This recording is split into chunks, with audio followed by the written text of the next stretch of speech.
It's not wasting time. Ginny would never do something like that. I demand the sexy vacuum dance. I don't have anything to vacuum up today. Mr. Naruhodo. Oh, yes, Lord Strongheart.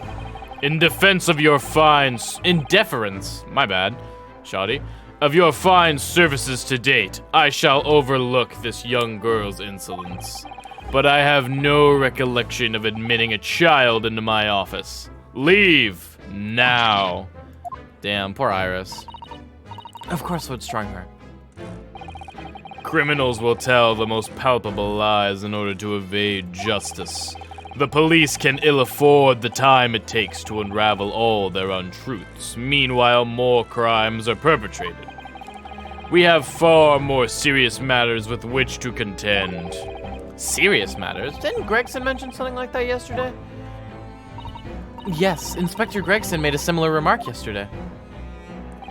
It's no concern of yours, though I'm sure I need not remind you of that. Jesus. Why are all the sounds 50 bits? Well, by default, they're 100. I lessened the price to 50 because I thought people could use them more often if they were 50. 3 minutes precisely until my next meeting. You must excuse me. There's just one more thing, Lord Strongheart. Which is? It's Miss Lestrade's trial. I wonder if you might permit me to defend her. ... A timely suggestion. Sorry? The girl currently has no representation. But that's not fair. I thought he told you to leave, Iris. Yes, she may be a pickpocket, but she still deserves a fair trial. Bitch, do not misunderstand me, young lady. The government provides for those too poor to afford representation with a public defender. The accused need only sign the relevant paperwork, and a defense barrister will be assigned to the case. Make them free and people will spam them? I don't want to make them free. I don't want people to spam them. Why would I want that? However, the young girl in question has refused that right. Why would she do that? A question you would do well to direct at Miss Lestrade. You'll find her at the local prison. Yes, thank you. Now then, it's time I was leaving. Good day to you. What a day. Gina charged with murder. Susato-san about to leave. Bum, bum, bum. Well, what do you have to say?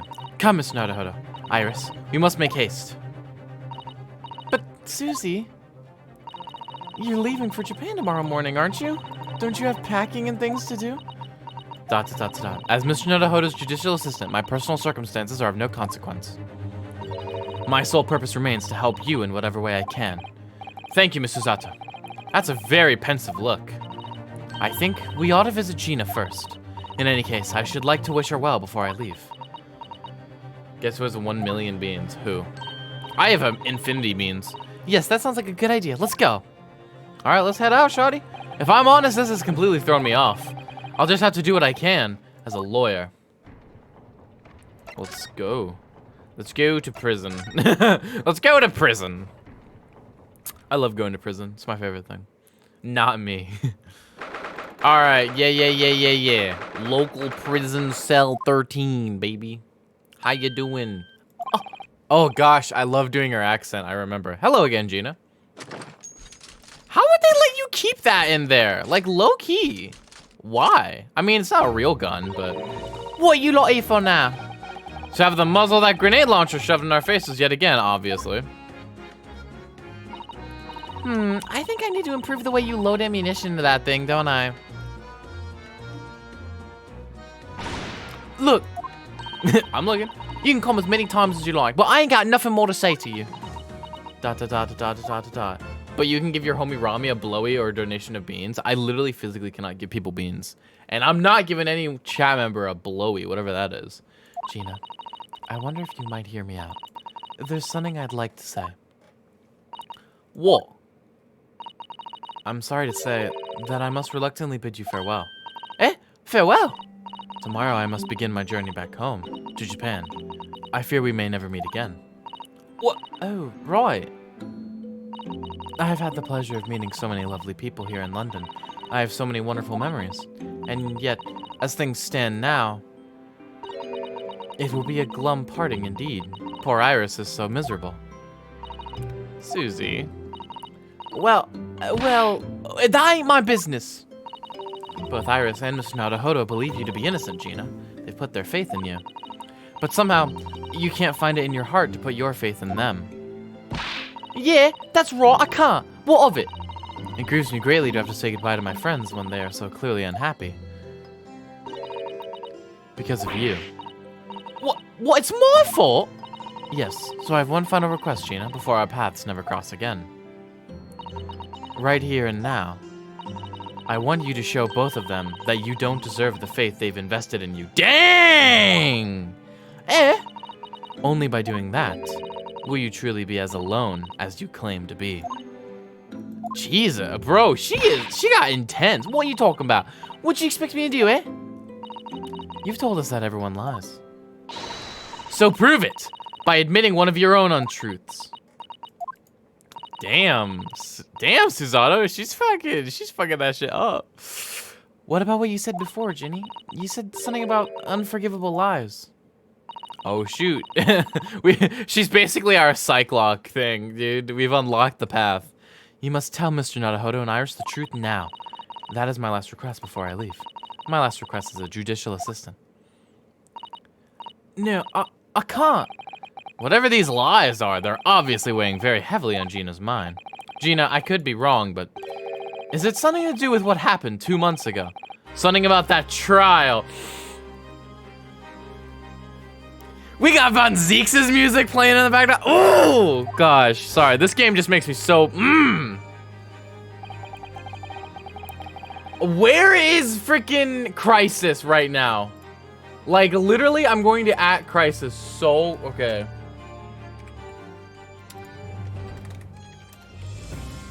Get in here now, bruh. They talking about McGilden.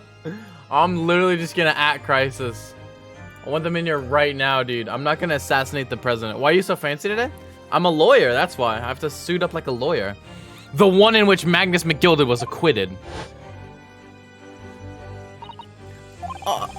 The case of that mysterious murder that took place inside the omnibus. You were called as a witness by the prosecution. Is that what this is about? Yeah, you're right. Because in that trial, I lied. I lied like you wouldn't believe. ... Will you tell us about it now? Oh my god. I want to know! Please! Like you said, it all happened 2 months ago. The coppers got hold of me and shoved me in the witness stand. And based on your testimony, Mr. McGilden was declared innocent. Yeah, well, the thing is, I lied about a whole bunch of stuff. I knew it. What sort of thing did you lie about? I was hiding under the seat that night. That was the truth. It was pitch black in that little cubbyhole. I couldn't see a thing. And then... thud! I heard that loud thud. Like someone falling on the floor. And that's when Mr. McGilden discovered you. Yeah. He pulled me out from under the seat and sat me next to the dead man. He doesn't look very dead to me. There weren't much light to see by, but when I looked at me hands, I had the cuff's blood all over them. I was so scared, I couldn't even speak. You had his blood on your hands. In other words, it was Gina that the witnesses on the roof deck saw through the skylight. Then Mr. McGilden started asking you questions, I suppose. Who you were and why you were hiding under the seat. Yeah, he did. Only, that's not all. What do you mean? I mean, he threatened me. Threatened you how? He made me swear about what I seen and what I'd heard. About what he was gonna do after the cove found dead. He made me swear I wouldn't tell no one about any of it. If I did that, he said he'd let me scrap her before the cops showed up. Ooh. McGilden was guilty, dude. Gina, you must tell me what he swore you to secrecy about. Better call Rister. Better call Rister, man. What you saw, what you heard, everything. Dude. Phoenix Wright dies. What the hell, Zawardo? What, dude? What are you What? That's your first message in here? You said McGilden made you swear not to tell anybody what you saw, but you were in the pitch black compartment under the seat the whole time, weren't you? Yes, with Mr. McGilden sitting above your head, if I remember correctly. Yeah, that's true, but it was when I heard the thud of the curve hitting the floor. I let a little scream, see, couldn't help it. McGilden heard that and dragged me out by the arm. That's when I saw it. It was on the floor next to the old geezer where I'd been stabbed. A disc, all bright and shiny. A disc? Do you mean... Yeah, that's it. The what with the D took off me at Winterbanks. So the music box disc was there on the floor of the omnibus. Not for long, McGilden spotted it straight away. He picked it up smartish and stuffed it in his pocket. So that disc was in the omnibus 2 months ago at the scene of Mr. Mason's murder. And the bog trotter told me I wasn't to utter a word of it to no one. What you heard? Because it was so dark under that seat in the cab, I was straining my ears the whole time. After a while, I heard the door and footsteps inside the cabin. Presumably that was McGilden getting on board. Nah, not only him. Oh. Because I could definitely make out the footsteps of 2 people. Bruh, I have a cool idea. Okay, well, I'm not against talking about Smash right now. Go ahead, man. In that case, it would seem likely that it was Mr. McGilden and the victim, Mr. Thrice-Fired Mason. In his testimony during the trial, Mr. McGilden claimed he slept during the carriage ride. Oh, I don't know. But whenever I'm in the carriage, I'm taken with a fierce tiredness, and I always succumb to it. And your own testimony, Gina, supported his. All I could hear was the Irishman snoring. Bum, bum, bum. Yeah, that wasn't exactly true. Neither of them was asleep. I could hear him talking the whole time in low voices. What? What were they talking about? Sorry, I don't know. The sound of the horses and the wheels was too loud. Can you put the mic away for a second and make the silliest smile possible? There we go. But that still tells us something. Mr. McGilden and the victim knew each other.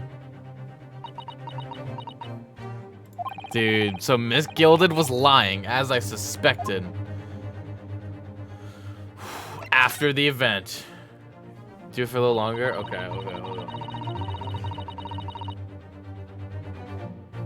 There we go. If you were to get zeroed to death by Kazuya, you buy Kazuya cosplay? No. Bro, you think I'm buff enough for a Kazuya cosplay? I'd be Kazuya with my gut hanging out. You kidding me? I knew it wasn't going to take long before someone raised the alarm that the bloke had been killed. Yes, you were quite right. The other passengers on the roof deck noticed very quickly. So when the cab came to a stop, McGilden told me to hide back under the seat again. I climbed in and waited. The 2 cows from up top ran to get the coppers. Yes, Mr. Fairplay and Mr. First. Right, and after they'd gone, Miss Gilded asked the driver to do him a favor. A favor? Beppo! Oh my god. Now then, fella, what I need you to do is take this coat of mine and deposit it with a nearby pawnbroker. And for your troubles, let's see now. I'll give you 10 guineas. Oh my god, he bribed the fucking driver. A nearby pawnbroker? You mean on Baker Street? That's right. Yep, you got it. It was Winterbanks. The coachee snapped up new money and ran off to pop his coat as fast as he could. So then there was no one left in the carriage. McGilden opened the box under the seat and let me get out of there, but not without conditions. I see. Tell me the conditions. I'm leaving. I got jump scared by a smile. Don't leave. No, don't leave. Don't go. What were McGilden's conditions then? For letting you go free, I mean. Not telling a soul, not for anything, about what I saw and what I heard. And there was something else as well. There's more? Yeah. This is the most important thing, he said. Ooh. I'm after sending the coachman on a little errand for me with some small change in his hand. Now then, did you hear what I asked of him? Did you see anything at all? You ask him to go pop your wheeze, alright? Aye, the fiend's taking over me overcoat to deposit with the pawnbroker hereabouts. And I want you, lass, to take the redemption ticket for it. Do you understand? What? You want me to have the ticket? That's right, and I'll come fetch it from you later, sometime within the next 2 months. You're to hang on to it till then. Is that clear? And whatever you do, don't lose it. Alright then. And in case I might happen to be delayed at all, you're to go to the pawn shop, Winterbank so it is, and you're to extend the loan before the 2 months is up. If you forget, the article will be forfeited, and any old fiend can come along and buy it. But I ain't got that kind of brass. Here's £5. That should be enough. Do we understand each other, lass? Don't try anything funny now. If you go against me, yeah, I get it. Good. And one more thing. In a few days from now, you'll be visited by the police, I've no doubt. The coppers? Aye, they'll come asking you to take the stand in court to testify as a witness. So let's just have a wee chat about that, shall we? What is it that you might say, and what is it that you won't? Oh my god.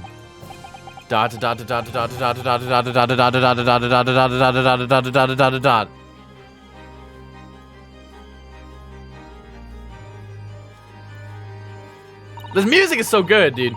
After he'd gone over it all, I picked it. I piked it. Got as far away from there as I could. He did the Pawnbroker's ticket in some bushes. He hid the Pawnbroker's ticket in some bushes near the scene. I went to fetch it the next day once it got dark. So McGilded planned it and coerced Gina into giving false testimony.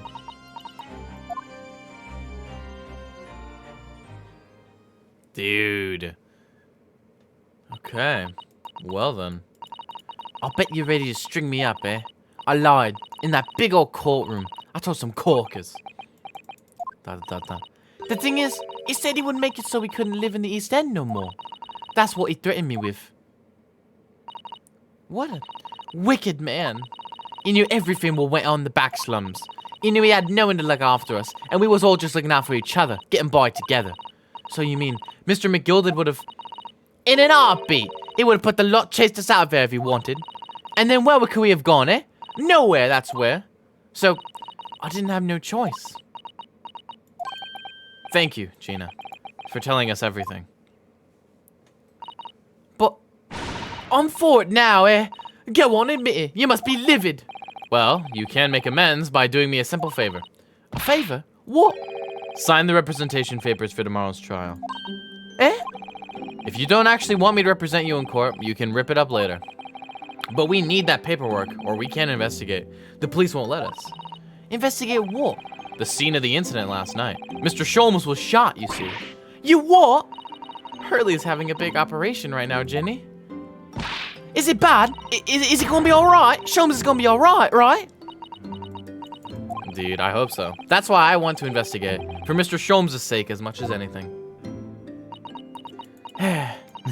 Right. So what you're saying is, if I sign that bit of paper, everyone's happy, is that it? Something like that. Mrs. Utter? Yes, of course. I have the representation papers here. Yes, Gina! Just do it, shoddy. Let me defend you. Oh, fuck. Oh, I don't need no one to stick up for me, though. No lawyer or nothing. Damn.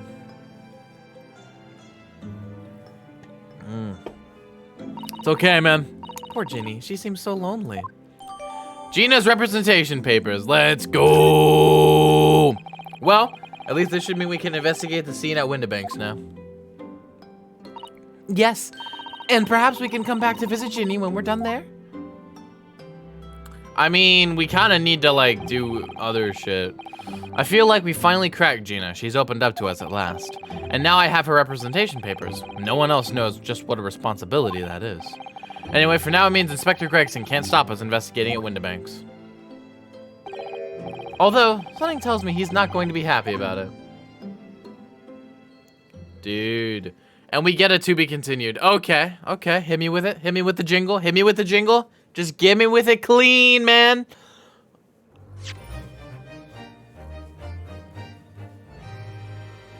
Woo! Crisis! Oh my god, you missed everything majorly important. You missed everything. Let me explain it all to you right now. Oh, thank you for the tier 1 sub. Thank you for the tier 1 sub, man. 2 months, 3 months. I'm so sorry. No, it's okay. Let me tell you. I'm going to tell you everything that happened right now. I'm going to speed run this shit. First of all, we went to the Lord Chief Justice's office. Susato is leaving England and going back to Japan tomorrow because her dad is sick and might die. And she has to leave immediately so that she can get there in time before he dies, right? Possibly. All right. So she's leaving Japan, like Britain tomorrow. So we went back to the cell to try to get Gina to let us represent her, right? And Susato pulled some 10 million IQ move and basically was like, hey, tell us everything or else you're really as alone as you say you are, right? And Gina was like, I've told some terrible lies. And Ryunosuke was like, does this have anything to do with the trial 2 months ago? And then Von Zeke's music started playing and McGilded popped up on the screen. And oh my God, it was jamming. And she told us everything. Basically, he literally... She told us everything. Like, she told us the truth about that case. Basically, like, McGilded took her out, and basically he threatened her with, like, evicting her and all her orphan friends from, like, their home. And he was like, you have to tell exactly what I say in court when this trial happens. You have to do exactly what I say. You have to do exactly what I tell you to. And if you don't, your ass is going to get evicted, right? And the music disc was there. The music disc was in the omnibus, and he took it and put it in his overcoat.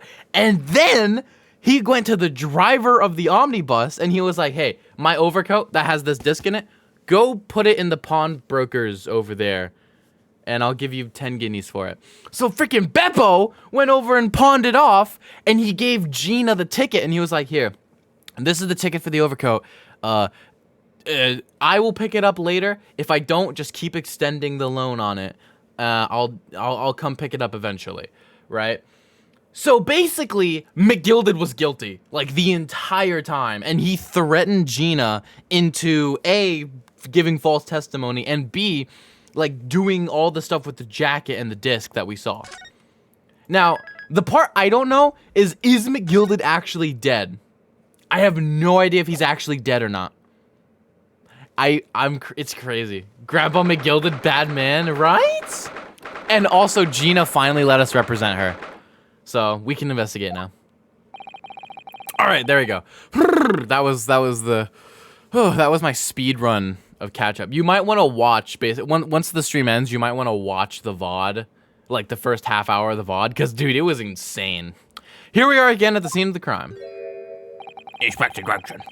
Now to thrust these representation papers in Gregson's face and see what he makes of them. Oh boy, I'm a thrust something in his face indeed. Bum, bum, bum, bum. Hello again, Inspector. Do you have a minute, please? What is it now? You should go home and get some rest. Here you are, Gregsy. Here are the representation papers. You might have to catch me up. You might just have to watch the VOD later, honestly. Your ladyship! Oh! I don't believe it. How did W get that stubborn little ragabash to sign that? Oh, I salute you. That is good work, that is. I can see you've been very busy here as well. How about some tea? It's a special blend designed to relieve fatigue. I'm a British man. I love tea. Glug, glug, glug indeed. My ladyship. Ah, it's beautiful. Ah, lovely. Well, let's see now. Yes. Yes. I hardly feel tired at all. I'm fit as a fiddle, your ladyship. Would it be alright if we investigated the scene of the crime then? Do as you please. You know where it happened? Through that door behind the counter. Yes, the storeroom. That's where I discovered Mr. Windibank and Gina. Alright, Crisis, do whatever is good for you, my man. Or, I'm using man as gender neutral there. Right, well, I'll be getting back to business then. Will you be investigating in the storeroom as well, Inspector? If I'm perfectly honest, we need to wrap this up for long. Can't afford to spend too much time on it. But there's so many articles to go through, it's taken forever, even with the lads working around the clock. Which is a problem, because there's another case the Yard needs to investigate urgently. That must be what Lord Strongheart meant by far more serious matters before. Well, so what I'm saying is, don't get under me feet, sunshine! I got possessed by the devil there for a second, Chad. Did you see that? My bad, bro. My bad. Come then. Let us not waste any time. Alright.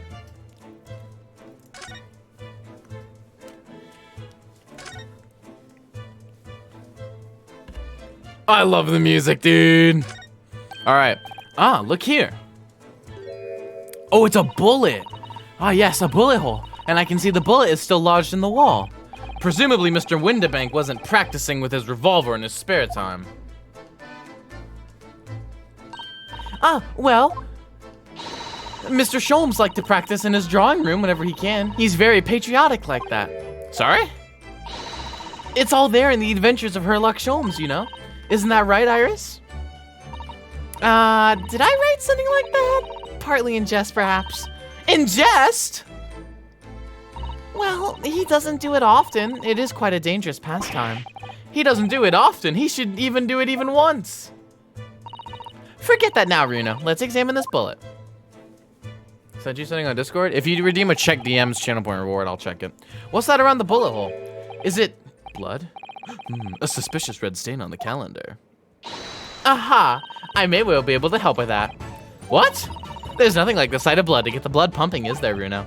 I have a feeling I'm not as bloody-minded as you, Iris. I'm afraid the sight of blood makes my blood run cold. What? There's a channel point reward for me to check DMs. If, like, someone sends something to me, they redeem a check DMs, and I'll check whatever they sent me. There you have it, you see? When it comes to blood, we're all different types. Yes, what a scientific observation. So you need this. Oh, no. What is that scary-looking thing? Hurley and I haven't actually come up with a name for it yet. But as soon as you see it in action, you'll understand what it does. Watch. That's awesome. Danganronpa! Okay. Oh, the color of the blood stain has changed. There, does it make sense now? Yes, I think I'm starting to understand.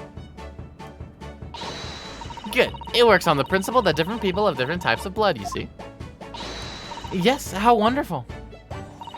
And the chemical it fires combines with the blood and makes it change color. So you can identify whose blood it is that you're looking at in a flash. Oh, what a fabulous invention, Iris. Isn't it? Isn't it? I bet Ginny would say it's bleeding great. So whose blood are we looking at then? I don't know. Well, all the chemical does is turn the blood a different color, so just find someone whose blood turns the same color and you'll know who it belongs to in a flash. All right, everyone slice a fingertip open. We're gonna shoot you. It's more like 2 flashes really, isn't it? 1 flash or 2, this could well turn out to be a very valuable clue. So we must take note of it in the court record. Okay. Blood samples portfolio. Oh wait, I want that actually. Wait, let me look at that. Let's keep testing and adding the results of any other blood analyses to the portfolio. Wait. Okay, name unknown, Windibank's main shop, color green. Okay. Bum. I get to read them. Okay, that's funny. Pawnbroker's ticket box. Look at him! Look at the little kitty! Yeah. Okay. As long as I have reagent left, sure. Alright. What about this? I'm fairly sure this contraption was here yesterday as well. Here we are, though. I'm not confident I can get it closed again. Oh, yes. That's a folding stereoscope. Really? This is a stereoscope? Mr. Sholmes showed us a picture yesterday that you were supposed to be able to see in 3 dimensions. But for that to be used, the great big contraption over there. Oh, well, that's for use in public houses and places like that. It contains a carousel with all sorts of pictures inside.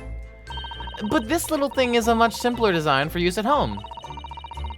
Yo, what's up, Llama Drama 2? How's it going? What's up? WTF? Am I getting WTFs right now? I have a little collection myself. I wonder if I could make money out of these in Japan. It would be keeping my toilet sparkling clean anyway. I'm at Nostalgiathon. Yes, indeed. My segment is tomorrow, not today. Yeah, my segment's tomorrow. Indeed. Okay, I thought you were mad at me because like you're late, Rister. I'm like, oh gosh, I had to like think about when my time was again. I guess we can just for now let's just head back into the storeroom.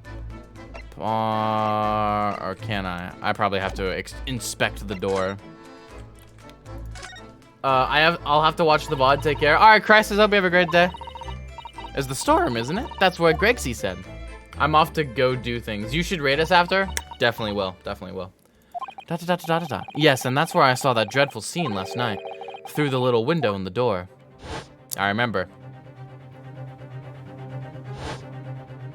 I do remember it very well, I do. Mr. Windibank face down on the floor with Gina beside him. As the accused's legal representative, you have the right to examine the scene, Mr. Nodohodo. We must make a thorough investigation. Yes, of course, and we will. Behind that door, that's the real scene of the crime. Put the goggles on. Don't worry, if there are clues in there, I'll find them. All right, let's go then. Let's move. All right, new location. Let's go. Bum, bum, bum, bum, bum. The little chalk drawing is awesome. I love it, dude. All right. Poor Iris. She's clammed up completely. Iris is bound to find this difficult. After all, Mr. Windibank's life was taken in this very room only last night. There's a gramophone, dude. Origins? Yo, Origins? Yo, what's up, Gregson? I'm Inspector Gregson, mate. Ah! Bum, bum. Oh, is he running? Wait, Inspector! The music fades back in. I love that. What is it now, sunshine? You took one look at me and tried to run away. You think a Scotland Yard inspector would run away from some jumped up little defense lawyer, do you? Oh, does he not want to see her cry? Well. I've never seen her ladyship looking like that before is the thing. I didn't know what to say to her. So you weren't running away from me, you were running away from a 10-year-old? I'm afraid this is all a little much for young Iris. Some gentle reassurance might go a long way, perhaps, Inspector. Eh? All right, Gregson, what do you got? Let's see it. Let's see it, Gregson. Let's see it. Show your parental skills right now. Even though you're not actually her dad or anything. Just go. Don't trouble yourself unduly, your ladyship. I mean, at least you're not dead, are you? That's not gonna work, dude. I don't think that went very well. Yeah, no. Why? Oh, jeez. This guy's not good at this at all. Look, I'm in the middle of an investigation here, Sunshine. I told you not to get under my feet. All right, yeah. Be gone, I guess. And we have investigating to do ourselves. Yes. I'd like to hear more of what this socially inept inspector has to say. Oh, Hurley. And inquire into how Mr. Sholmes' operation is going. Bum bum. Bum bum. Bum bum. Bum bum. So, Inspector, what do you make of the crime scene here? Pshaw, you guys, haven't you? Use them! It is what it looks like. Nothing more, nothing less. Iris, could you lend me a hand? So, Gregsy, what do you make of the crime scene here? Oh, yes, your ladyship. Allow me to humbly explain. Last night, shortly after the hour of 1 o'clock in the morning, Scotland Yard police attended the scene. The one and only door to the storeroom was found locked from the inside. So it was locked from the inside. The lock appears to be broken now, though. Was that the police officers doing? Quite right, ma'am. Quite right. We took the liberty of smashing the door in as humbly as possible. Oh. As you can see, the victim was discovered prostrate on the floor, thus-wise. And next to the aforementioned body, we discovered the vile gutter child. Are you talking about Ginny? She's my friend, you know, Inspector. Oh, shit. Want to hear a fun fact? Sure. Mr. Strayed, the hapless girl, was curled up on the floor, dead to the world. She's still alive, you know. Yes, when I saw her, she appeared to be unconscious. I'm afraid to say she had the gun that was used in her hand. No. Presumably it's the gun that's still down there on the floor now. In her pocket, we found the key to the door as well. What? The key to the storeroom? The rest of the world sees the US like you guys see Florida? That's crazy. I love that though. Low key. We're special. We're quirky. We're not like other countries. We're not like other girls. And you say the storeroom had been locked from the inside, Inspector? Correct. All of which leaves her ladyship's friend in something of a sticky situation, I'm afraid. Obviously, my personal opinion is there's all some sort of misunderstanding. Of course it is, Inspector. Of course it is. All right, Sholmes. Tell me about Sholmes. Gregsy, do you know anything about Hurley? Is the operation finished? Is Hurley all right? Is he? Well, the thing is, Don't mince your words, Inspector. Please.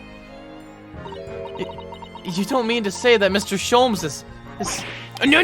The operation's done and dusted. It's just that, well... Out with it! She's ready to fucking whoop him. Yes, ma'am. They use something called a general anesthetic. It's the latest thing. Renders the whole body insensitive. Anesthesia! Wow, what a crazy thing that's just invented. Oh my gosh.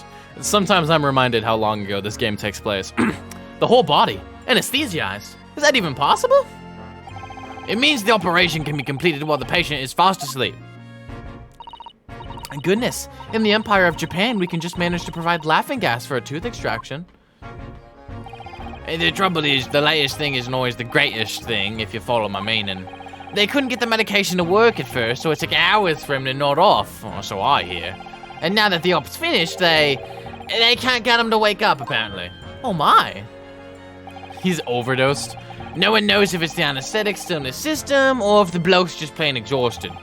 But anyway, all they can do is stand back and watch until he comes around again. Hurley. The moment he opens his eyes, Lord Ladyship, I swear I shall get word to you. What a surprise. Even in matters of life and death, Mr. Sholmes has to do things his way. All right, let's start investigating. Bum bum. Bum bum. All right, let's look at the gun first. This is a revolver, a real one. And quite possibly the murder weapon used to take Mr. Windibank's life. What's the matter, Susie? You and Runo look like you're about to faint. Well, it's just that I've rarely seen a gun in the flesh. And I've had issues with guns in the past. Okay, that's funny. But anyway, we saw Mr. Windibank with this yesterday, didn't we? Yeah, he was trying to literally, like... I shall now take my own life. His voice is really similar to fucking Gregson's. I just realized. Damn it. Well, at least he's dead, so I don't have to voice him anymore. It must be the same gun. Florida man breaks dick with mailbox? Hell yeah. And last night, when I looked through the spy hole in the door of the storeroom here, that was the same gun I saw in Gina's hand. Mr. Windibank told us he only ever had a single bullet loaded in his revolver, didn't he? Did he? I don't remember that. Well, it's empty now. The one and only bullet he had in his gun has been fired. So we can be fairly certain that only a single shot was fired from this revolver. But that doesn't make sense, though, because there's a bullet lodged in the calendar. You know what I'm saying? Okay, anyways. Unless that was the bullet that killed him. They moved the body. The police have marked the position of the body with a chalk line. All right. Poor Mr. Windibank. He was a nice old man. Well, he was shot just once through the heart. Most likely the fellow died instantly. He wouldn't have felt a thing. Damn. That's rough, buddy. This must be his blood, then. His blood. I don't like to ask at such a wretched time, Iris, but I wonder if perhaps... Don't worry, Susie. I'm ready for action. Boof. Green. Please, green. That would make so much sense. Blue? What do you mean, blue? So now we know the color of the chemical turns when it reacts with Mr. Windibank's blood. And it doesn't match our analysis of the blood stain we found in the main shop. No, but let's add the sample to the others we've already collected anyway. Okay. All right. Maybe it's the bullet that shot Sholmes? I guess? I don't know. There's a chest open here. Out of all the articles in the storeroom, this is the only thing that shows any sign of being ransacked. Oh, what is it, Iris? That's the box file that my manuscript was being kept in. Oh! Iris's unpublished story, The Hound of the Baskervilles. Surely that's not what all this... Sorry, Iris, but if you ask me, he sold it. Without telling you. We must check inside the box at once. Yes. It's probably gone. They're so tiny. Oh. It was there. Iris's story was there. Really? It was? Well, that's good news, isn't it, Iris? Yes. I mean, of course I believed Hurley when he said he'd deposit it here, but still, it's a relief to actually see it. Really? Because that's not a very well hidden frown. Ooh, Iris's manuscript. Okay, okay.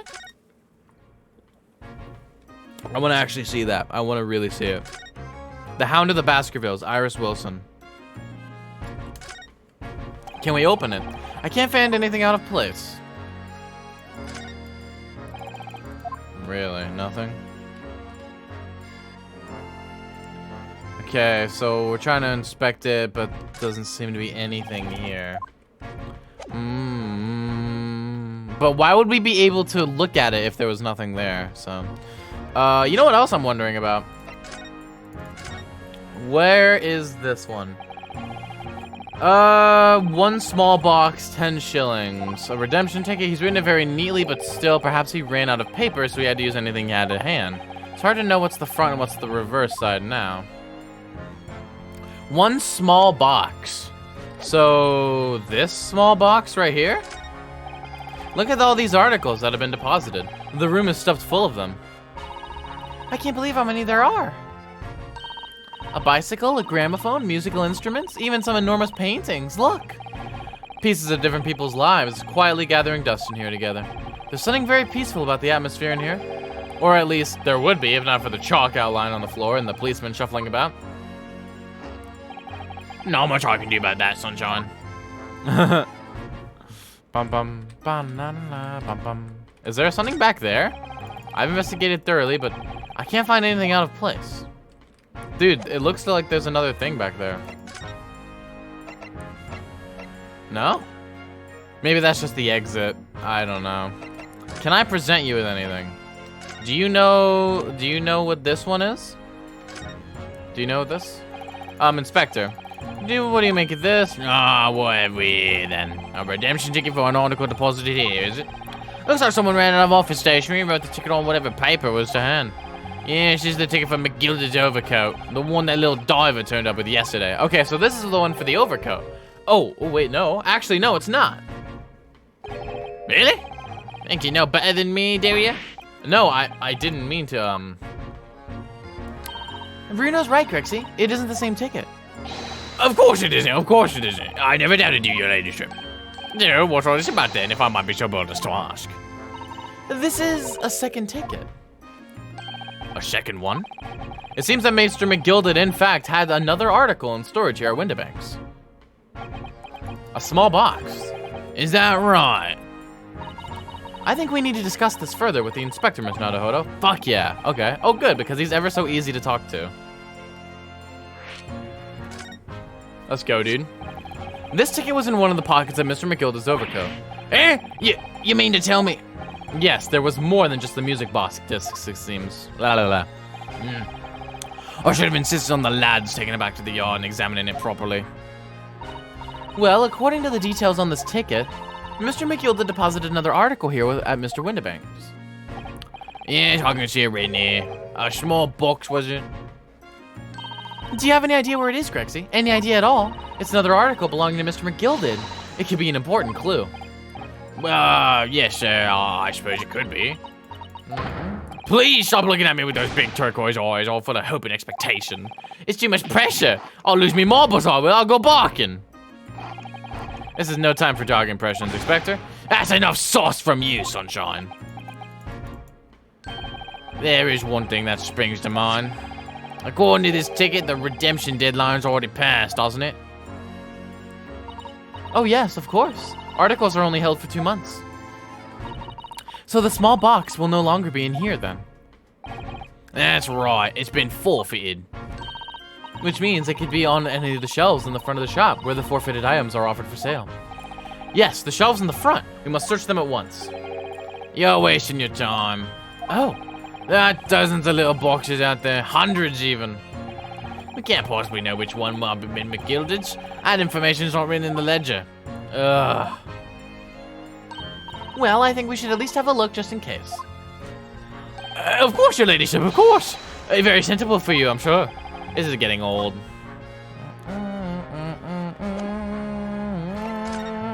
Bum bum. Bum bum. Ba da da da. Bum bum.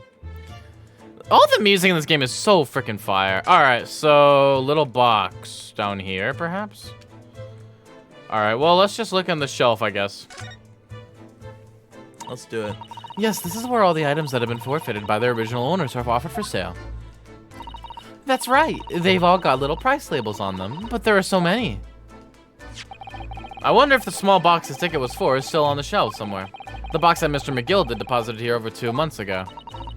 Even if it were, finding it promises to be very troublesome indeed. There are so many boxes. It could be any one of them. Mr. Shulm said that the pawnbrokers was the safest place to store anything, more secure than a bank's vault. So perhaps this small box of Mr. McGill contains something of very great value. Well, if that's the case, he'd probably have kept it locked.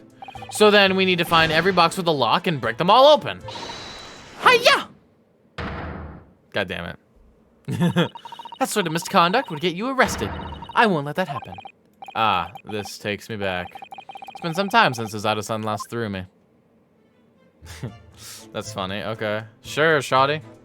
Bum bum bum bum bum bum bum bum bum bum bum bum. Is there anything else I can really look at? I mean, there's the stereoscope. There's that strange contraption that lets you see pictures of things that is in there right in front of your eyes. Makes you think, when Mr. Sholmes gleefully showed it to us yesterday, we were blissfully unaware that any of this was about to happen. Damn. That's deep, dude. Anything, like, major I can look at? So, we can talk to the cops, but I really don't know if that will help anything. And that's a music box. Do you have them where you come from, Runa? Yes, but I've never seen one as large as this in Japan. Oh, well, this will be a treat. Shall we have a listen? Sure, go ahead.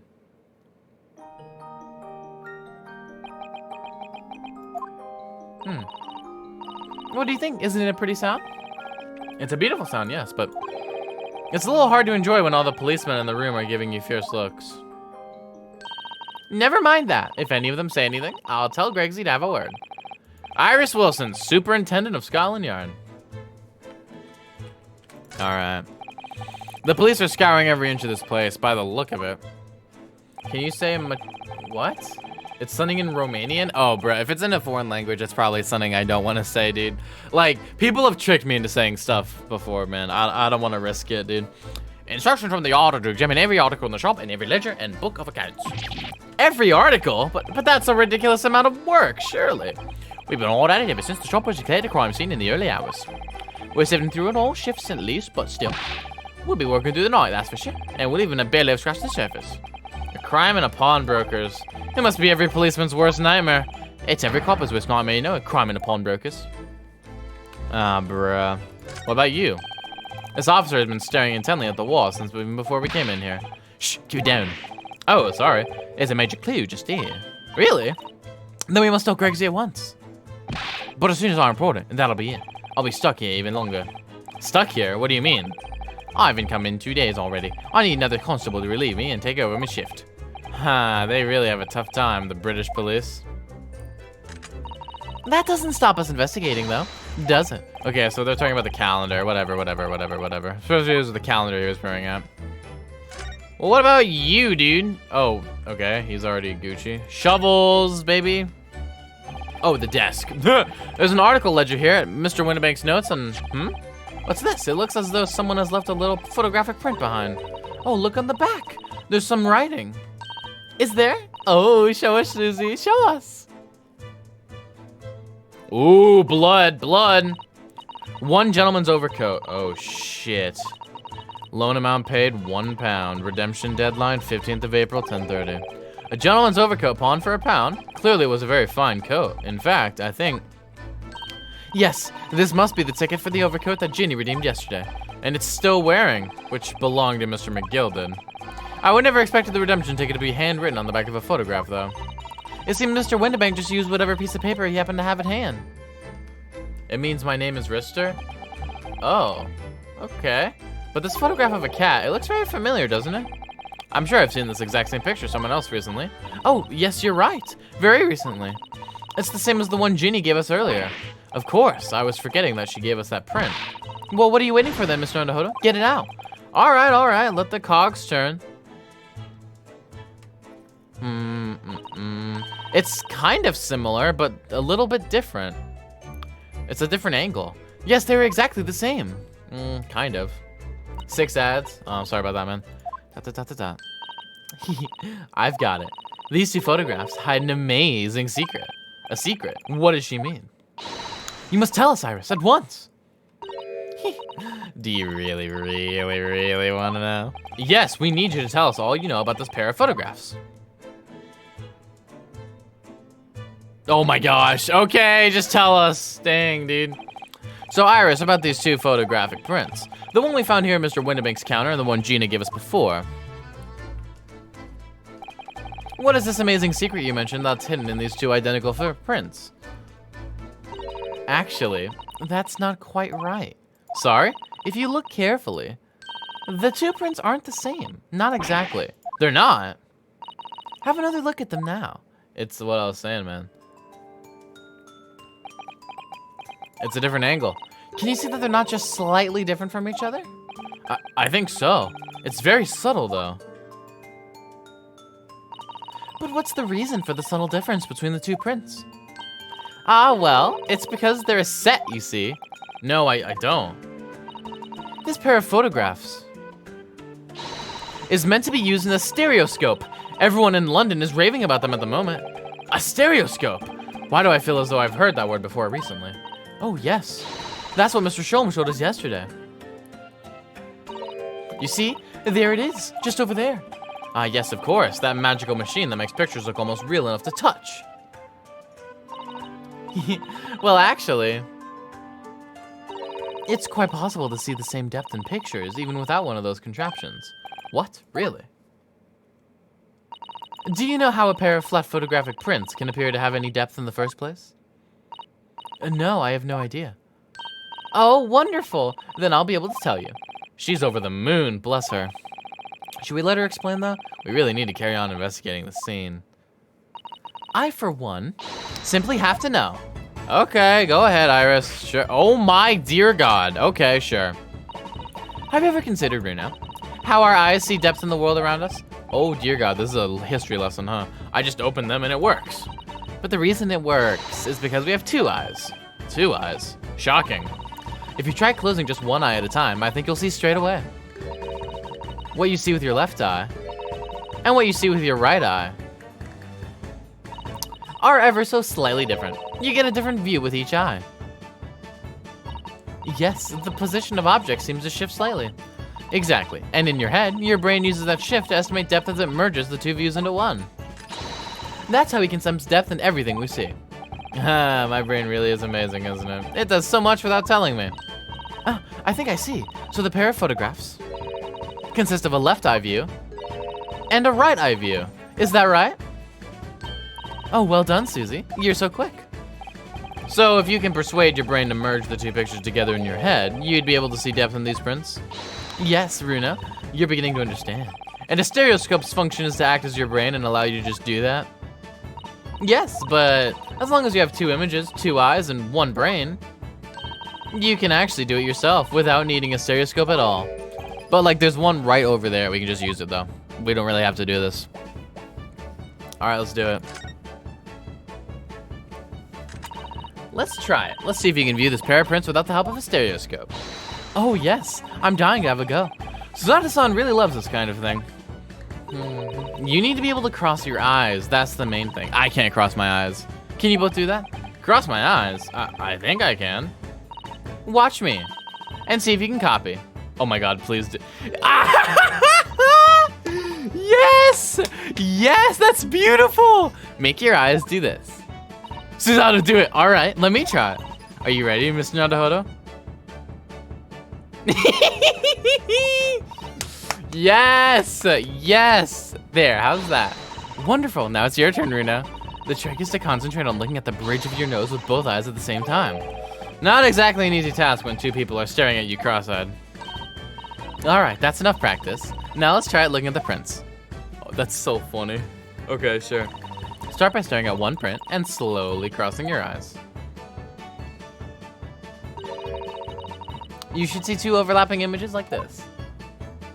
And now open your mouth. No, you try it, Naruna. I'm just gonna have to give it a try, I suppose. Sure. Did the print split into two images for you? Now the next step is to put the pair of prints side by side like this, and then try crossing your eyes again. The prints should slowly merge together until... I like how the game just does it for you. That's beautiful. They form a new single image in the center. Oh, yes! Miss Nodohodo, it works. I can see it in the middle now. It looks so real. Oh, I could look at it all day. I wouldn't advise that. Your eyes might start to hurt. Your turn, Runo. Pretend you're looking through the two pictures and slowly cross your eyes.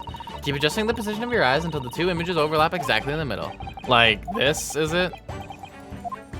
Do I have to control it manually? Oh, I wish I could control it manually. That'd be so cool.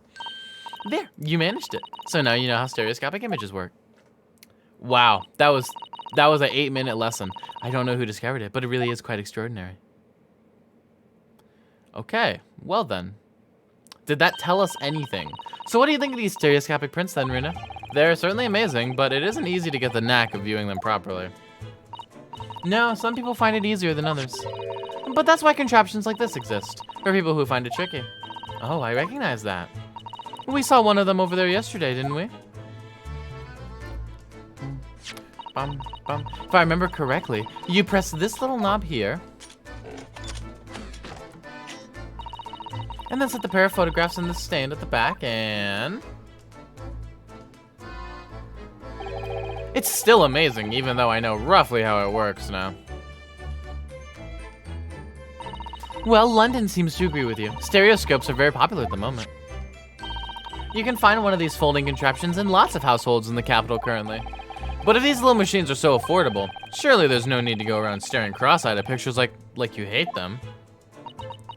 But it's much more satisfying to be able to see the effect with your own eyes. Well, I think so in any case. Stereoscopic pictures, I never even heard of them until yesterday. We've certainly learned a lot about them, but I wonder if it's knowledge that I'll ever actually need. Yes, absolutely, definitely yes. Like, there was literally a blood print on that freaking card, and we were just talking about stereoscopic images. The blood!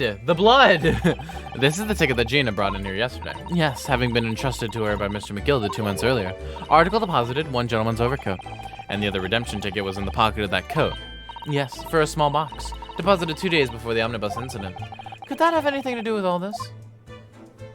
The blood, shoddy.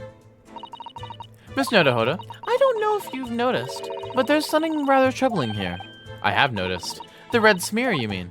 Yes, it looks like blood, doesn't it? I wonder if Suzato-san had picked up on that. Well, in that case, yes, we need Iris. We should show this to her before we forget. Okay, cool.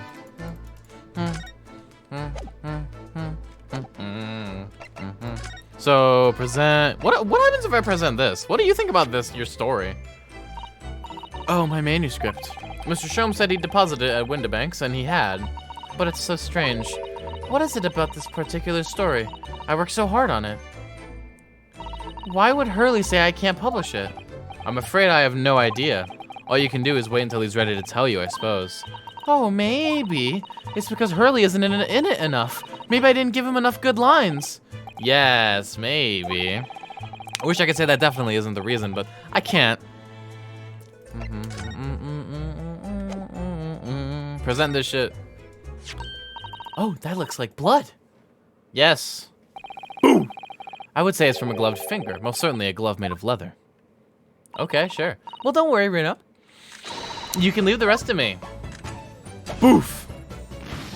Blue, green, new color, perhaps? Purple! God damn it, dude. Look at that. Yes, that's a color we haven't seen before, isn't it? Everyone has different colors. We simply must add it to the portfolio of blood samples. It could be an important clue. Although, it would be nice to find out whose blood these different colors correspond to at some point. Yeah, I think that's like the point. Well, this particular stain of blood. Oh, you've had an idea, haven't you? Do you know whose blood this is? I think I do, I guess. Yes, I have an idea whose blood it is. Not from the color it turned, but with a little deduction. That's right. I think it's clear. Iris, you know as well? You first, Reno. Who do you think it belongs to? Well, who has gloves? All right, I believe that this is the blood of...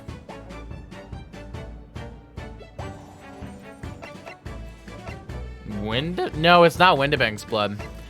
It's not Windibank's blood because we know what Windibank's blood looks like. It's not Thrice Fired Mason. Why would it be Thrice Fired Mason? Probably Gina. Oh my, you think this is Gina's blood? Yes, it was Gina who brought the ticket here to Windibank's after all. Sometimes the simplest answer is the right one. But Gina doesn't own any gloves. Fuck. Damn you. And Gina wasn't injured either, was she? Damn you. Everyone. God. You can rule out anyone who hadn't been bleeding. Woohoo! Let me look at your gloves. You have gloves? You have gloves? Oh, wait, you don't have gloves. I don't know you have gloves. Egbert Benedict maybe has gloves. Like... Okay, fuck, dude. Alright, I'm sorry. Perhaps my answer was a little too simple. I'll have to think this through some more. Who do we know was bleeding at the time? Dude, I will literally... Alright. I guess it must have been Windibank, I guess. I mean, he was the only one bleeding. You think somehow it could be Wait, no it isn't, because his blood's purple. I mean blue, not purple. I hate everything. I'm an idiot. What do you mean he had no injuries? He was shot in the chest. Oh my goodness. Okay, yeah.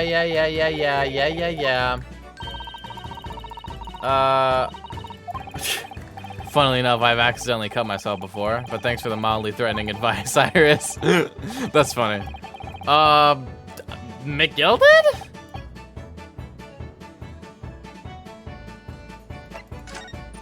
Maybe? Thrice Fired Mason? Question mark?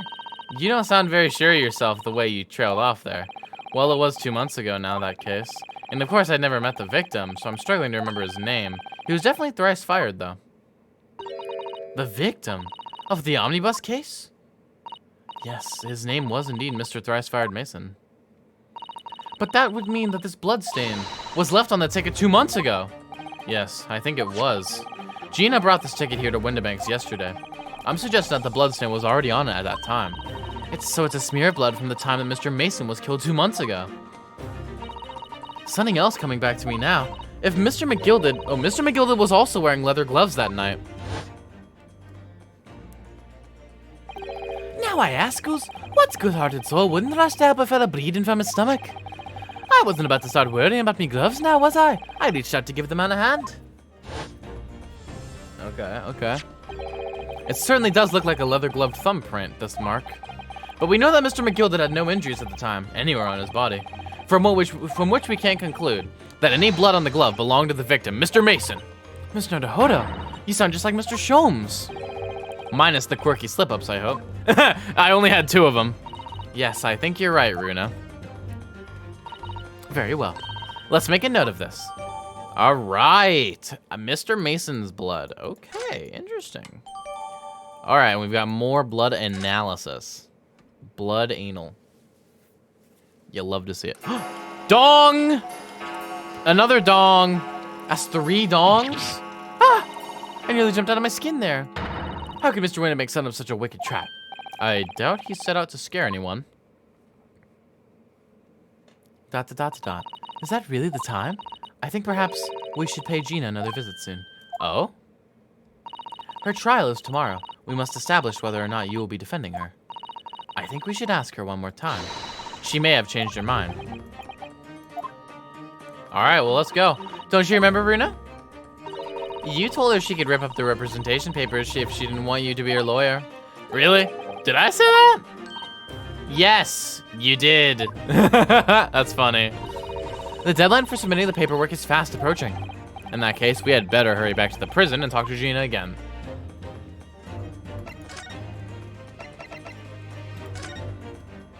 Let's go, dude. Let's get poppin'. 16th April. 541. Local prison. South 13. Ah, Gina, good. You're back. Oh.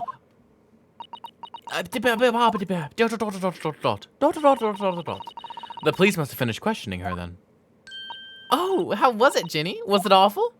Oh, it didn't bother me. Thank you for the papers you signed before. It meant we were able to investigate at Winterbanks. Oh, right. Again. Don't you want to know how we got on? We've been ever so busy. What's the point in asking? Won't change what everyone's saying. That I did it. That's not... Gina, we came to ask for your final decision. What decision? About tomorrow's trial. Will you let me defend you or not? Do it. I must submit the paperwork now if you'd like Ms. Naruhodo to represent you. Right, I see. She's really lost her fight all of a sudden. But I know what that feels like. The worry is just so hard to bear.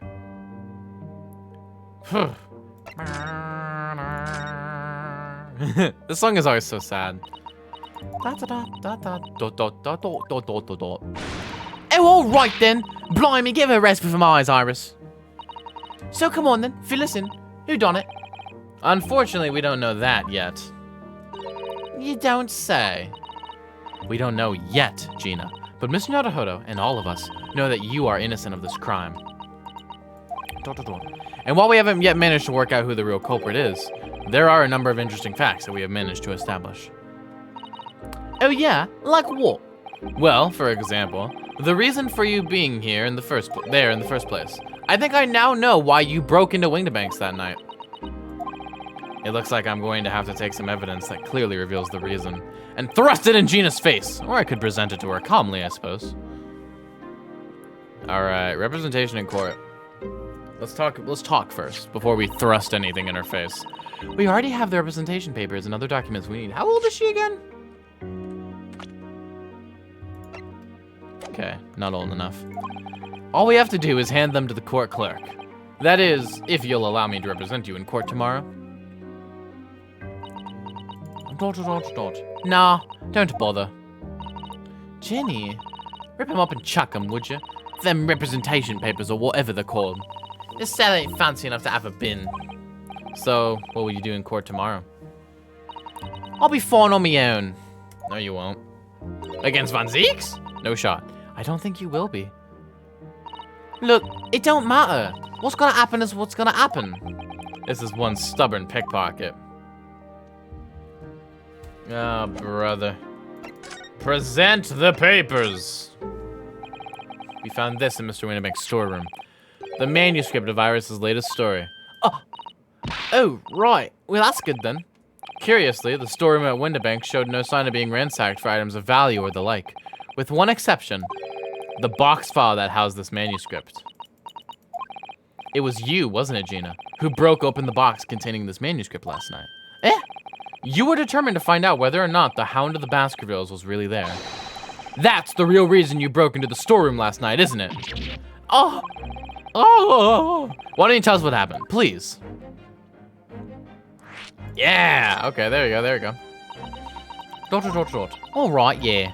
This Baskerville's story, it's the latest Sholmes adventure, right? But it ain't been printed yet. So I figured, it's gotta be worth a fair few pieces of silver, right? Oh yes, at least 5,000 pounds. What? So you intend to sell Iris's manuscript, did you? No. Ginny, how could you? What? Wait, no, hang on. Of course I wasn't gonna steal it. Or sell it. All I wanted to do was find out if the manuscript or whatever you call it was there or not. That's the only reason I was in the place. For Iris's sake. Isn't that right? Oh, we knew why you'd done it from the start, Gina. Of course we did. But I knew you wouldn't do anything mean like that, Ginny. I just knew it. Well, when I saw the manuscript in the storeroom, it reminded me of what you'd said the night before.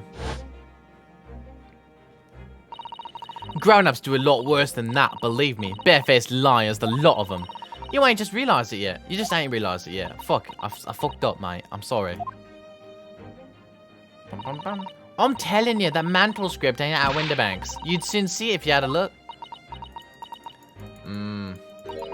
If I'm honest, I have wondered if Hurley's telling me the truth sometimes. I mean that I sometimes wonder if he might have hidden my manuscript somewhere. Somewhere I don't know. Even though it's wrong of me to doubt him. But it was at Winterbanks. He was telling the truth. Also, I just noticed, look at this. She's got toys on her backpack. Look at the toys on her backpack. It's a Sholmes and Iris. There's like a bunny Sholmes and like a little rat Iris. That's fucking adorable. Anyways. Oh, Ginny, that's so sweet of you. All right. I'll tell you why I did it. Just stop looking at me like that, Iris.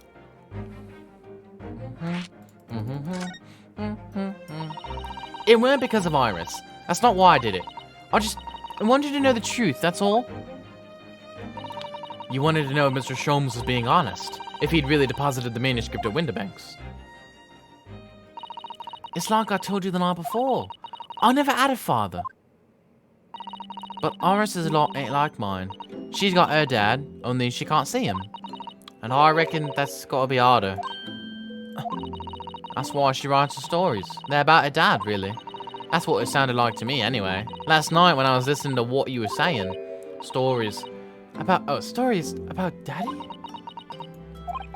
You mean, they're not the adventures of a great detective, so much as the adventures of a great detective and his trusty partner. Well, that's how I see it, yeah. ... You're so thoughtful and so kind, Ginny. Yes, and we never thought any differently, did we? Look! Give it a rest, will ya? I hate all this chummy nonsense, dear. I hate it. I don't trust no one, right? That's how I work. Cause if you don't trust no one can let you down. So leave me alone. Go on, Scarpa.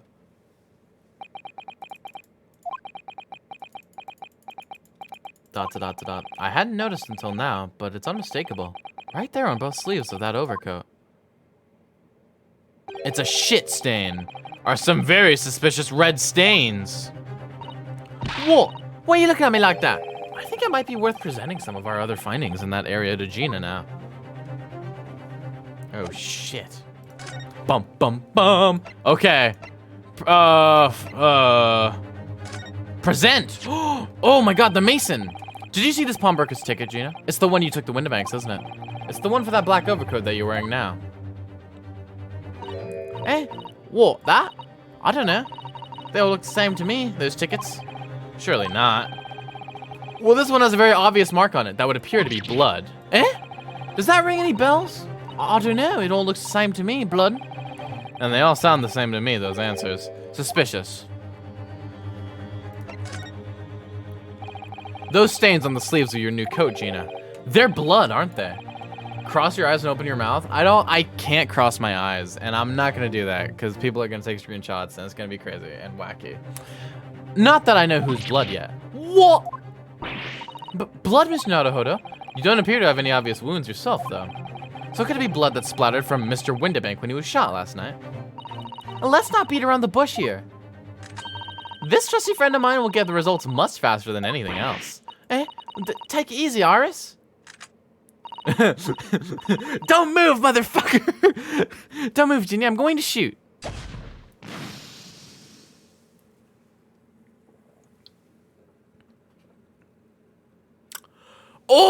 Oh! It's Mr. Mason. Oh my god. You mean to tell me Mr. McGilded's overcoat has like tons of Mason's blood on it? Oh shit, he really did murder him. Oh fuck, dude. Oh my. What the? Forget the sleeves. The whole coat is covered in blood. Of course. The black color of the fabric was masking the stains. That's why we haven't seen them until now. And the blood has reacted with the chemical to turn a purple color, which matches one of the samples we've collected perfectly. Yes, now let's see. Who had the purple blood? Aha, yes, it was the brickmaker, Mr. Mason, the victim of the murder case 2 months ago. I knew it. What are you all on about? The victim? What do you mean? Bum, bum, bum, bum. It's a rather uncomfortable situation, Mr. Naruhodo, but I think this makes things quite clear. It means the omnibus case is finally solved. The truth about who really murdered the brickmaker, Mr. Mason, is revealed. Oi! Will someone explain what's going on? Stop telling half a story.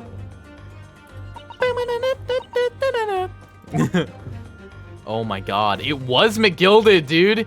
It was literally McGilded. I was scared a massive dick would appear. Nah. We can see now that the victim's blood is all over Mr. McGilded's overcoat. But in the trial 2 months ago, the defendant said this in his testimony. Yeah, I don't know. Now I ask who's what good-hearted soul wouldn't rush to have a fella bleeding from his stomach? I wasn't about to start worrying about me gloves now, was I? I already started to give the man a hand. But if you look at this overcoat now, it's clear. These stains couldn't have arisen from McGilded trying to pull the victim to his feet. No, if that was really what happened, the blood wouldn't have splashed all over the front of the coat.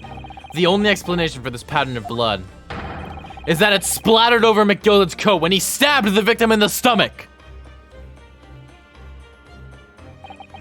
I've tried to run from the truth for long enough, but there's no escaping it now. The true culprit in that case, Mr. Mason's killer, was Magnus McGilded. Oh, shit, dude. Oh, shit. But is he still alive, though? Did he fake his death or not? That's the real question. Mr. Naruhodo, that horrible case is solved at last. And I helped the man walk free from that trial. I used all that twisted testimony and all that sham evidence to prove his innocence. How could I have let that happen? Runo, did you believe him, though? Did you believe Mr. McGilded was innocent? I believed, or rather, I think I was trying to believe. I wanted to. Because believing in those you represent in court is a defense lawyer's greatest weapon. A weapon? Oh my god. It's like so silent right now, it's crazy. Before we came to the Great Britain, a great friend of mine taught me a valuable lesson. You mean Kazuma-sama? I do mean Kazuma-sama, man. Listen, Ryunosuke. We lawyers are only human. We can't know for sure what is the truth and what is a lie, which is why we must resort to our primary weapon. An unwavering belief in our clients. That's all we really have. Unwavering belief? Only when we truly believe what our clients tell us can we fight with everything we have for their cause. In any battle, there can be no victory without faith. So I believe you, unwaveringly.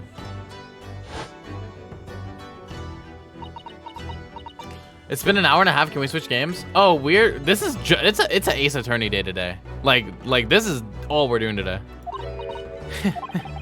What's funny, Gina? Cool. Sounds like the same old Empire Japan you come from. Everyone must be soft. Well, come on. Look at the mess it's got you into, believing in that bog trotter. Yes. I inadvertently helped a murderer walk free. Well, at least you learnt your lesson now, eh? Believing in people's never worth it. Someone always stabs you in the back in the end. As soon as you let down your guard, you've had it. Take a leaf out of my book. Believe no one. Get hurt by no one. Gina, may I ask you something? What? I'd just like to make absolutely sure. What would you like us to do with these representation papers for tomorrow's trial? How many times will I have to say it? Rip them up and chuck them away. Are you really sure that's what you want? I'll bet that's what he wants all now. Mr. I'm a believer lawyer over there. Don't forget it was me in that trial 2 months ago. I led everyone up in the garden pad, didn't I? And you're telling me you can believe in me after that? Not likely. Well, Miss Naruhodo, a lawyer's primary weapon is an unwavering belief in his clients. Ultimately, it comes down to whether or not I feel I can trust Gina after everything that's happened. I do, man. I feel like I can. Gina, let me say it again. Please allow me to represent you in tomorrow's trial. Eh? Are you half-baked? Not at all. You've not once admitted to committing the crime, have you? At least read Susato's lines with the muscle man's voice. No, what? What's more, I believe that you're telling me the truth. Seriously, Mr. Narrow Odo. Didn't you hear all what I said before? I'm a born liar. Fibs just trip off my tongue. I'm a diver, don't forget. I pulled the wool over your eyes 2 months ago and got you in all sorts of trouble. Why would you ever trust me now? I just don't get it. Gina. Oh, I do understand why you chose not to put your trust in others. But I assure you, there is more to this life than you yet realize. What you mean? The world we live in is full of people you would do very well to trust. People who won't ever let you down. Eh? It's true that I'm just a student of law, and I'm certainly lacking in courtroom experience. But I can promise you this. Whatever happens, and until my very last breath, I am completely on your side. Let's fucking go, dude. Let's go, dude. What you expect me to say to that? Oh, she's crying. No, dude. Oh, dude.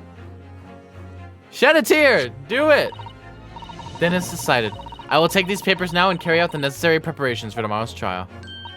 It would be a shame to throw them away now after it's been penned with your name so beautifully. Do what you like. You Eastern lot. I don't know what you are. I don't get you.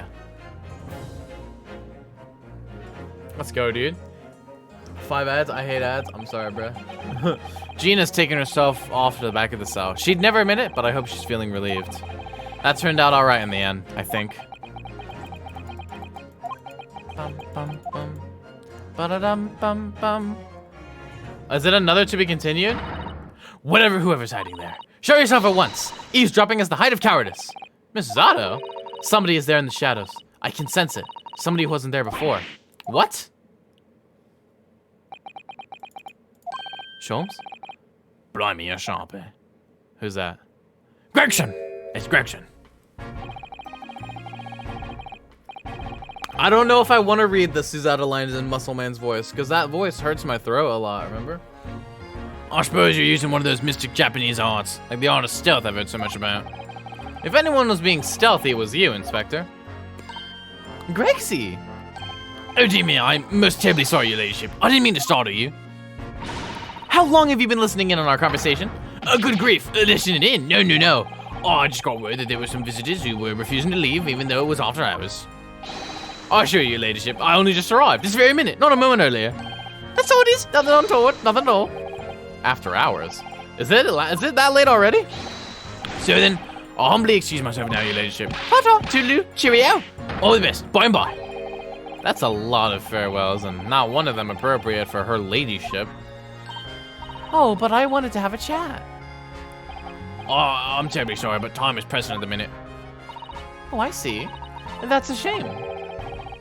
If I don't get this emergency, the Supreme Court dealt with sharpish Lord Strongheart will, well... Emergency? Lord Strongheart? Nothing, forget I said anything. Anyways, I'm off.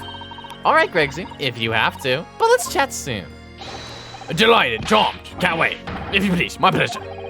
That's a lot of pleasantries, and not one of them sounded sincere.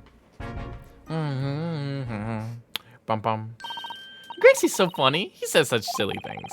It's certainly entertaining to see an inspector of the police fawning to a 10-year-old girl. But anyways, I wonder what this emergency is at the Supreme Court. Me too, man. I must attend to the court's clerk's office now before it closes. Yes, of course. Thank you, Mrs. Zato. Da-da-da-da-da-da. Bow. Kindly escort Iris home now, Miss Nodohoda. I shall meet you there later. Please don't, like, die on the way or something. That would, like, suck. And so our investigation came to an end. Suzato-san went to file the necessary papers, and my defense of Gina the following day. And then it hit me. I could no longer suppress the wretched feeling that had been gnawing away at my insides. On at least 2 lines? Alright, I'll do them on at least 2 lines. I gotta wait for the right line, though, you know what I'm saying? Tomorrow, Susato-san will be leaving Britain and making her way back to Japan. Dang. 16th April, 11:13 p.m. Naruhodo's legal consultancy. Miss Nadahoda-san, it's been a very trying day, hasn't it? I do hope you're not too exhausted. What about you, Suzata-san? Today has been even more trying for you, I'm sure. Mr. Sholmes was shot before our eyes, Gina was arrested, all on the back of the news that her father has fallen ill and that she must return to Japan at once. I hope your father recovers soon. Thank you for your kind words. I wonder why it is that so many thoughts rage in my head like a storm, and yet I seem unable to find the words to express any of them. I know exactly what you mean. Anyway, I have one final task to complete as your judicial assistant. Once that is done, I shall make preparations for my departure tomorrow. One final task? A nice little tea. I don't know. Going back to Japan. It's just 2 months since we've arrived in London, but we've managed to establish this office. It was finally feeling as though we were settling in. I would be lying if I said I felt no regret. I'm so sorry, Suzata-san. It's just so sudden. I really don't know what to think. I've had no time to gather my thoughts. I know we've only been here a short time, but in my limited experience of the courtroom, I feel I've learned something. And what would that be? It seems to me there are many facets to people's personalities. Facets? And like a jewel, the light plays off them in complex patterns, illuminating their actions and their motives. But we only see a small number of the total facets, and what is illuminated is only a part of the whole story. What lies in the shadows? What do those facets we cannot see look like? Perhaps there are some parts we'll never lay eyes on, for as long as we live. That's so true. Sometimes I feel as though I'm blind to so much, but I keep hoping that one day it will all become clear. That all the facets will be illuminated, and I'll finally understand how everything fits together. Nadahoda-san. I suppose what matters is that we keep our eyes open, and keep moving forward, even if the way sometimes seems dark. It's amazing to think it's been just 2 months. You've grown so much. Oh, sorry, I've what? Oh no, it was nothing. Unimportant. Tomorrow's departure. Do you know what time you will leave London in the morning? Yes, I picked up my ticket earlier. I shall be leaving here at 4 a.m. I see. Well, I'll escort you to the station. Absolutely not. Sorry? I'm sure you realize why I couldn't possibly let you do that.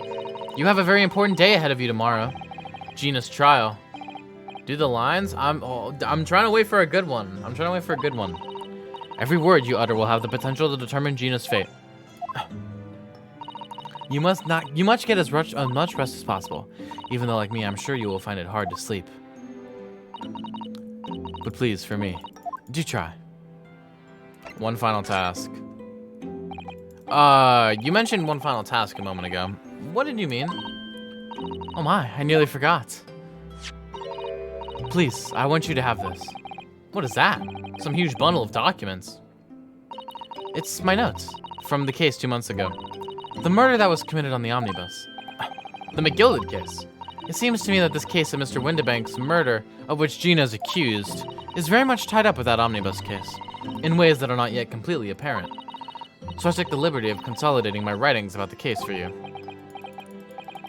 With everything else she's had to think about, Suzata-san still managed to do this, and all neatly laid out for me in her beautiful handwriting. It was my pleasure. I can only hope that it will bolster your case tomorrow for Gina. Thank you so much, Suzata-san. I will do my best to use it wisely. You really are the best judicial assistant in the world. Well, that's extremely flattering. But I'm sorry to say. I've been a complete failure. Sorry, those are the two ones. I liked those ones. I liked those. Sorry, I didn't quite catch what you said there. Oh, ignore me. I was just mumbling to myself. No! Oh my gosh. Okay. Okay, Shawty. Okay. Well, it's getting rather late. I'm gonna look in the court record immediately. Case summary: victim found deceased on the last scheduled omnibus after the day of the wound to stab the abdomen. Details of victim name: Mason Milverton, brickmaker, East End of London. Defendant Magnus McGilded, prosecution attorney Lord Barak von Zeeks, defense attorney Ryunosuke Naruhodo. Conviction was assured with 3 eyewitnesses' testimonies. However, a surprise 4th witness's testimony resulted in acquittal due to insufficient evidence. Okay. You know who else likes that once? I don't. Who? My mom? It's getting rather late. I think you should go to bed now, Naruhodo-san. I must finish packing up my things in my room. Suzato-san, I wish you the very best of luck tomorrow. Good night. Wait! There's something I need to say. Hiya! Damn. What was that? A secret technique of mine. The Suzato shutdown. Shutdown? That's funny. Okay. Alright, Shotty. Can I get back up real quick? Please, I implore you. If we have to voice our goodbyes, I won't be able to hold back my tears. Dang, dude. I'm just gonna go to bed right here, you know? Suzato-san. Am I gonna have a dream of Kazuma? I hope so. Or maybe Sholmes. Maybe Zeeks. To unlock it, you need to press the Alt F4. Right. It truly had been a trying day. On our feet for hours, getting Gina to open up to us, and learning the truth about that nemesis of a case. Physically and mentally, I was exhausted. And yet the idea of sleep seemed impossible.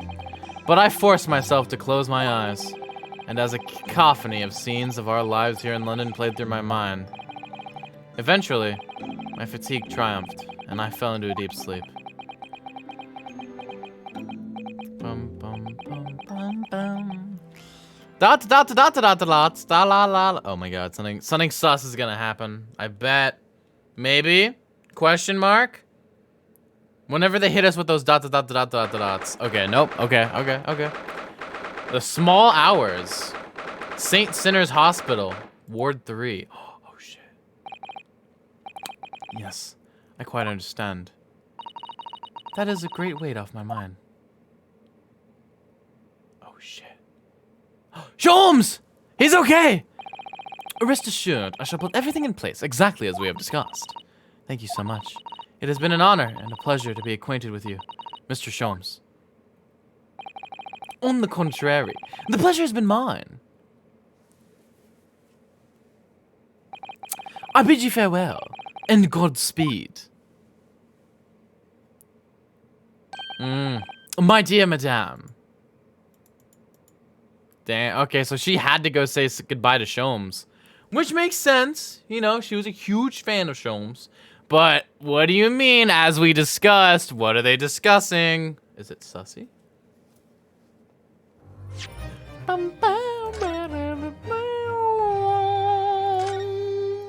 Let's go, dude. I'm ready. I'm ready. All right. When I awoke the following morning, Suzato-san was already gone. Outside the window, the rain came down in sheets. And so began an even longer day than the last. One that I would remember for the rest of my days. Whoa, hey now. 17th April, 9:32 a.m., the Old Bailey. Defendant's antechamber. Oh, no coat. Good morning, Gina. I'm determined to prove your innocence today. I'm sure we can do it. So where's your friend then? Sorry? You know, in the fancy dress. Suzato, or however you say it, I don't know. Miss Suzato had to leave early this morning. She was already gone by the time I woke up. You're alright with that, are you? Forget about me if you like. Go and see her off. It's fine. It's not as though Miss Suzato and I won't meet again. One day. Even so. But you, Gina, you only get one chance. This trial today is all we have. Good morning, you two. Good morning, you two. Ah! Waka hi! How are you feeling, Ginny? Did you manage to sleep? Meow. I love him.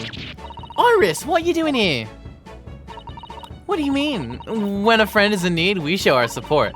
Isn't that right, Waggy? Meow. Ah! Waggy! Great way to show your support, kitty. Let him have a nose around. What harm can it do?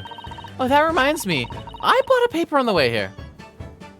Is it Van Zeeks? Now, would you like the good news or the bad news? What do you say, Runo? Ginny?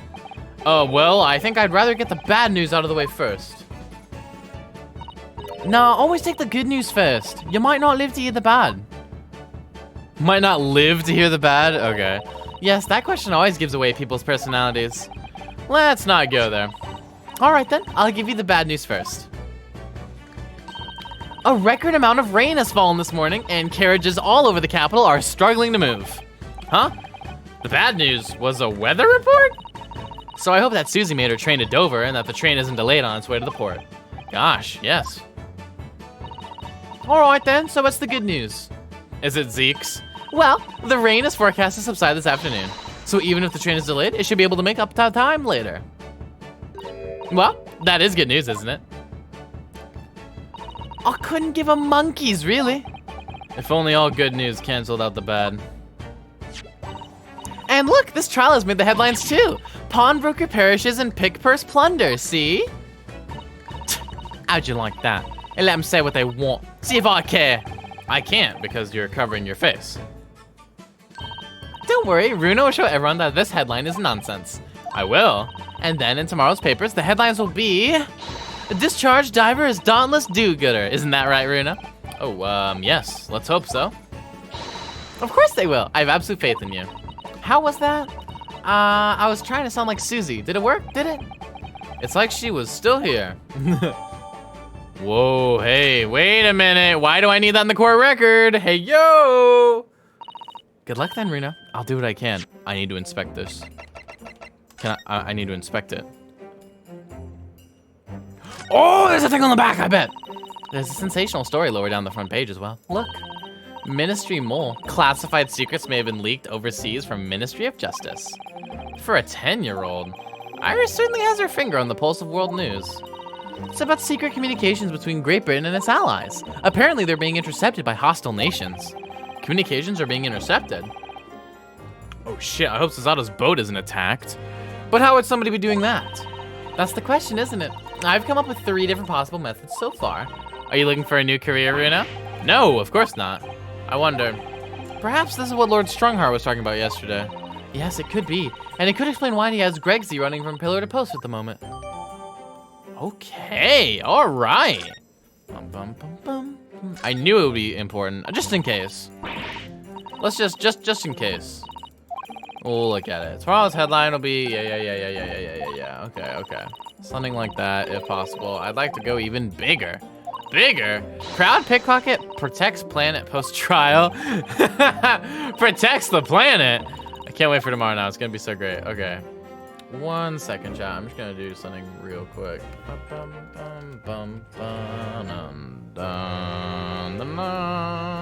There we go.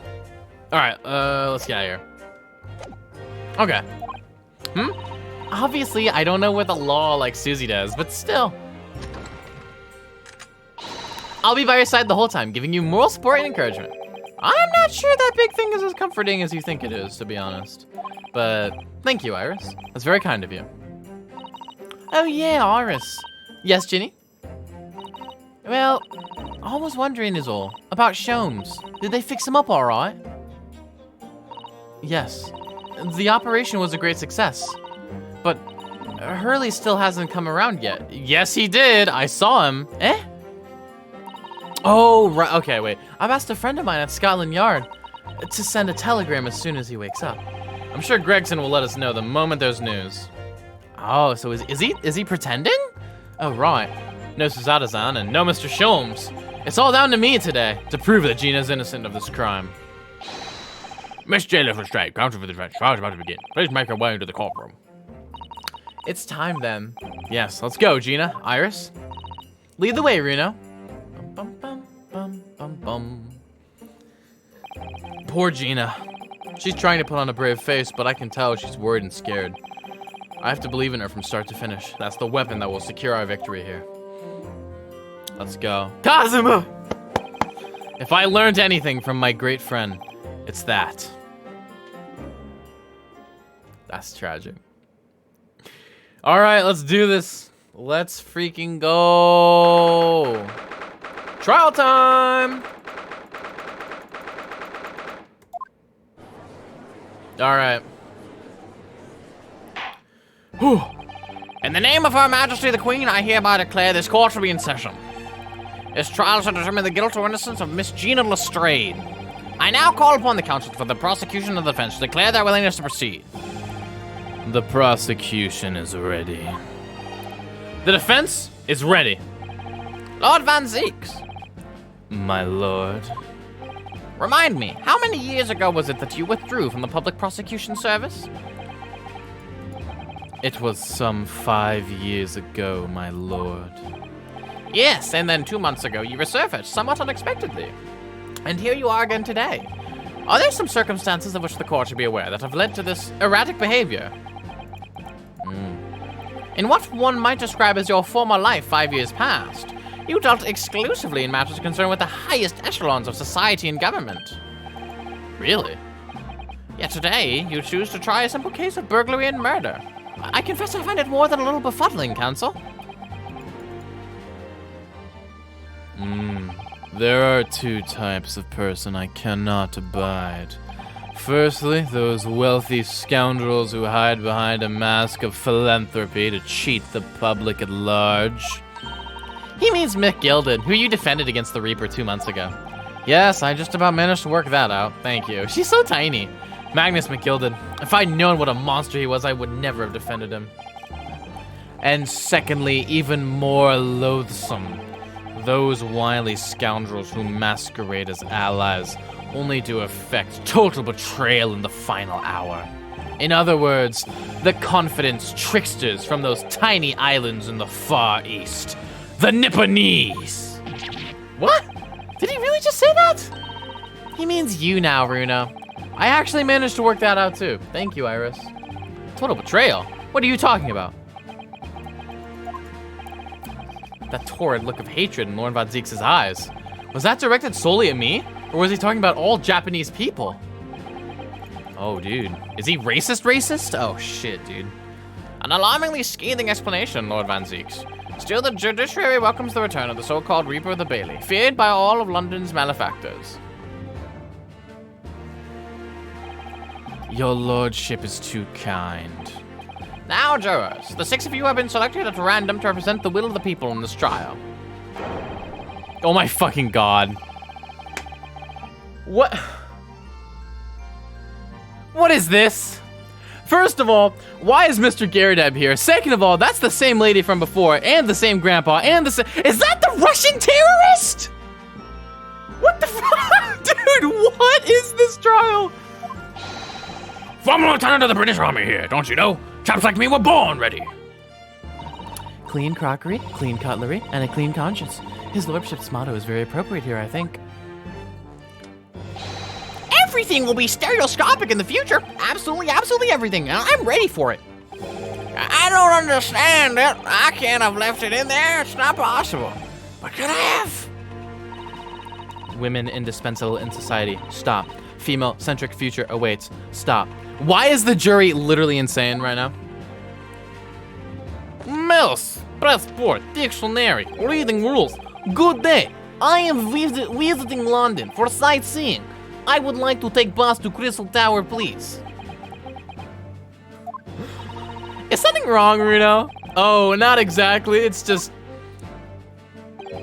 I'm fairly sure I recognize these jurors. Almost all of them, in fact. Really? Funny coincidences like that do happen from time to time, don't they? But it is quite strange. The jurors are chosen at random from London's 6 million inhabitants, you know. So I've been led to believe, but something tells me I'm being duped.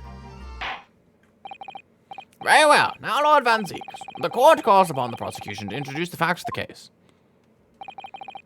As you wish, my lord. Allow me to begin with a word of warning to the ladies and gentlemen of the jury. In short, there has never been a more self-evident case of cold-blooded murder. The victim, Mr. Pup Winterbank, proprietor of a pawn shop on Baker Street, was shot from behind and died instantly. The prosecution presents this photographic print of the crime scene. As the court will observe, there is a single bullet wound just below the gentleman's left shoulder. The evidence suggests that the bullet pierced the man's heart, resulting in near-instant death. Moving on to the findings of Scotland Yard's coroner. His report states that the bullet entered the body on a rising diagonal trajectory. And what's that supposed to tell us? It means the victim was likely shot by someone significantly shorter in height than himself. McGilden? Could have been McGilden. Could have been McGilden. Could have been McGilden. Just saying. Someone like the accused, you might say. Oh. Boop, boop, boop. The prosecution wishes to present the autopsy report and crime scene photograph as evidence, my lord. Indeed, the court accepts. Hand them to the bailiff, please.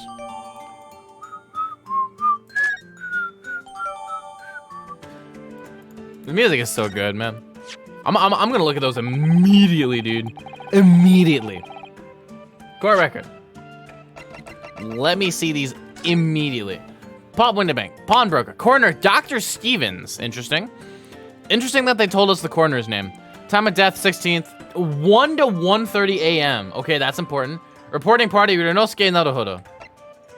Postmortem, single bullet wound upper half of the back, no visible signs of trauma. Instant death room, postero-anterior. Postero-anterior. I know what that means. On the back. And like, from below.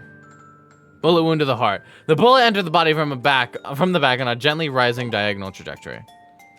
I don't know. I took anatomy and physiology, so I know, like, anatomy terms and shit. I now ask the court to turn its attention to this plan of the establishment where the incident occurred. The proprietor was found in the storeroom where he kept articles pawned to him. A windowless room with a single point of entry. A door to the main shop that was found locked. In this sealed chamber, there were only 2 persons present. The victim, Mr. Windibank, and the accused. It may further interest the court to know that when the accused was discovered at the scene, she had in her hand the gun used to fire the fatal bullet. Oh, that's that then, isn't it? Nothing more to say. Isn't that grubby little girl a pickpocket anyway? She's one of those filthy drabs that live in the slums of the East End. Oh, well, it was only a matter of time before she got blood on her hands then.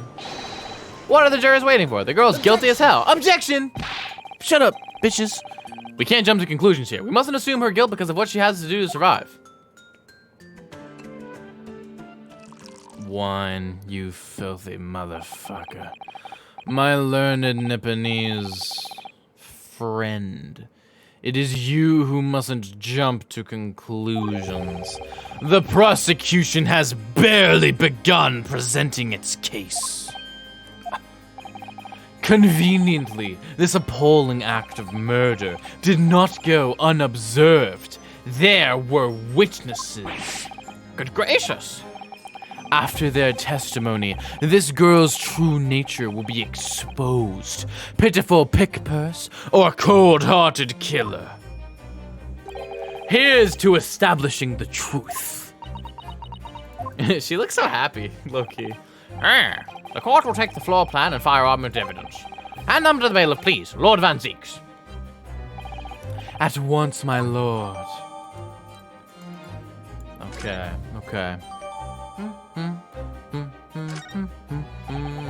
This isn't good. I feel like the moon year has turned very gloomy all of a sudden, Runo. Any blood on this shit? No, it doesn't look like it. Anything I can look at on this gun? This is Mr. Windibank's gun. The cylinder is completely empty. Mr. Windibank always used to keep his gun to hand on his shop counter. Yes, but only ever with a single bullet loaded, I understand. That's right, to keep all the pawned articles that were in his care safe. But as one bullet was fired that night, and the poor man lost his life. Was he protecting his shop, I wonder? Trying to keep the articles safe?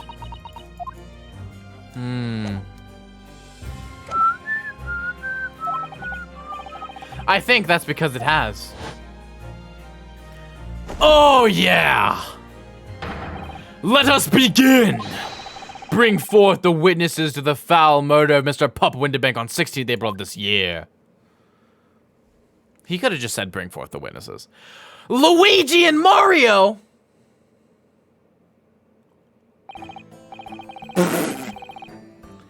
Witnesses, state your names and occupations for the court. Name's Nash Skulkin. Wah! Occupation is a baddie. Professional baddie. Nash Skulkin? Nishkulkin? I don't know. Name's Ringo Skulkin. Occupation's same as him. Tobias Gregson, Scotland Yard Inspector. That's right. We went to call the three Skulkin brothers.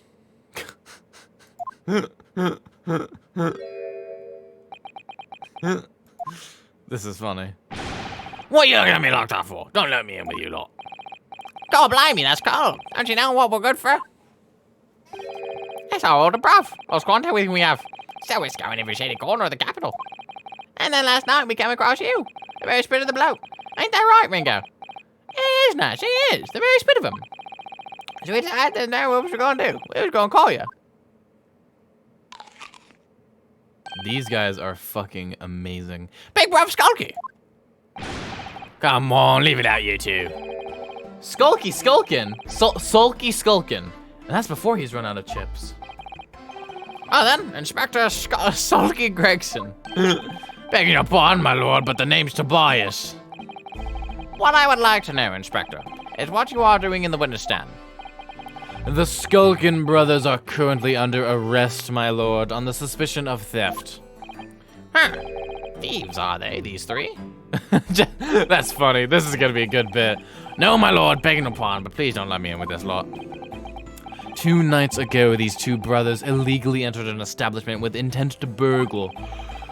And in the course of their nefarious activities, they became embroiled in a far more sinister crime. By Jove, you mean to say? Well, what an extraordinary coincidence. Indeed, my lord. While attempting to burglarize the pawnbrokery, they witnessed its proprietor's murder. He's on a box! He's on a box! Order, order. The various trespassers of these brothers is not the subject of today's proceedings, though they will naturally face trial in the very near future. With your lordship's permission, I'd like to remain in the stand to keep these gents on the straight and narrow. Of course, Inspector. Skeptical as I am about the caliber of these witnesses, I will permit them to take the stand. Mr. and Mr. Skulkin, you will now testify before the court. Describe the events of the night in question and what exactly you saw. Happy to. Wah. Because the Skulkin's never skulking.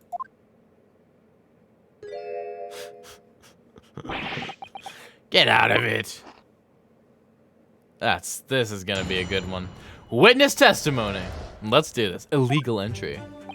We was walking down the Baker Street in the small hours, and the guy's door was ajar, see? It was like some kind of sign, begging for us to go in, it was. Well, once we got inside, core blimey lummy, we had a gunshot in the back room. We went out to see what was what, but the door was locked from the inside. We was never done nothing, governor. We never took nothing. We just left after that, nice and quiet. Objection! You fucking shot my friend. Goddamn, bro. A terrible coincidence, it would seem. At the precise moment these miscreants entered the property, an even more sinister crime was afoot. The witness's testimony is consistent with the crimes in every detail. Sorry, Your Honor. I'm a bit sleepy today. The door providing access to the storeroom from the main shop was indeed locked from the inside. And within, only the victim and the accused were found.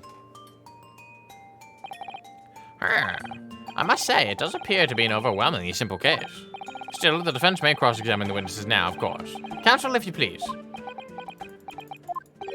Counsel? Yes. What's the matter, Reno? Sorry, I was just stunned into silence for a minute by the blatant lies being told by that pair in the stand. I know that's all nonsense, because I saw it with my own eyes.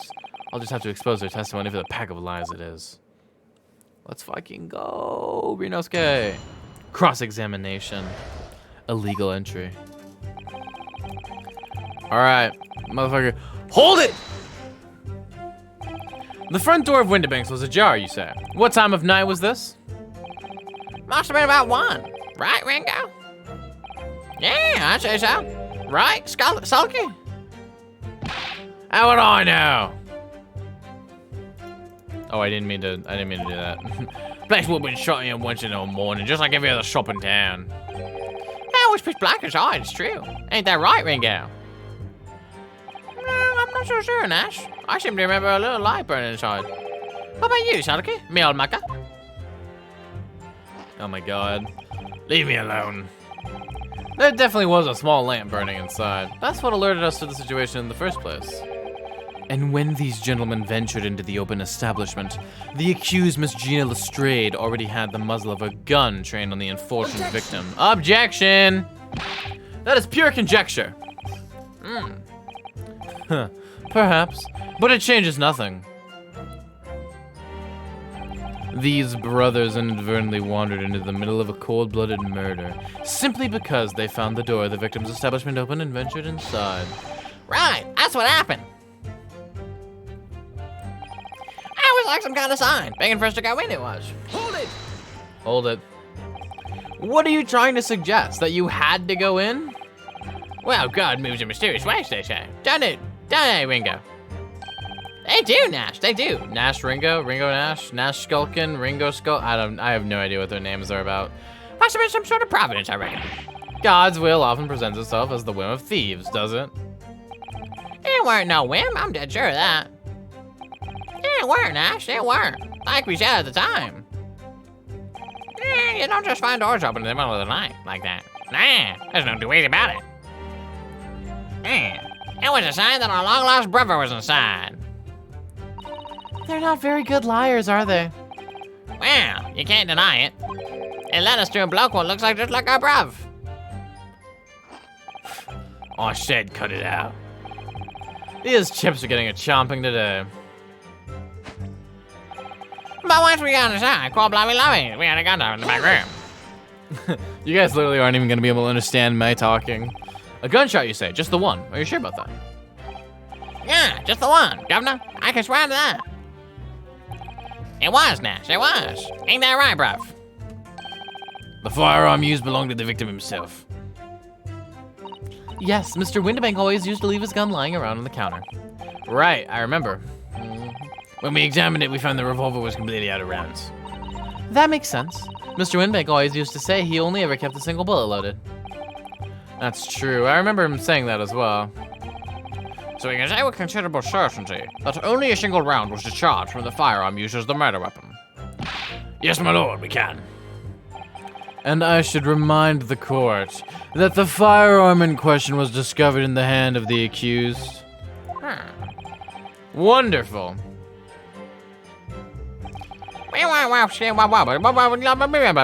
Hold it! That didn't make any sense. Do you mean the door between the main shop and the storeroom? If my learned friend is having difficulty grasping the situation, perhaps a drawing would help. Excluding the shop's entrance from the street, there is only one other door, that of the storeroom. Course, that was only a little lamp burning. Not much to see by. And the door was in behind the curtain and all. That's right. When we arrived, the door was mostly obscured by the curtain. Tell me, why exactly did you try to open that door? Any normal petty thief would run at the sound of a gunshot, I should think. Oh, well, your turn to rabbit, Ringo. Well, Nash, yeah. I suppose you'd have to say we ain't normal, eh? Broadly speaking, humans respond in one of two ways to hearing a gunshot or scream. The timid flee, gripped by fear, while the courageous investigate to see if they might help. These gentlemen are of the latter inclination. My learned Nipponese friend, it would seem, is of the former. All right, somehow I just proved that I was a coward that night. Thank you, consuls. So I believe we all understand that the door was locked and could not be opened. Proceed, witnesses. We never done nothing, Governor. We never done. Okay, I'm gonna stop doing that. That's kind of annoying, I can tell.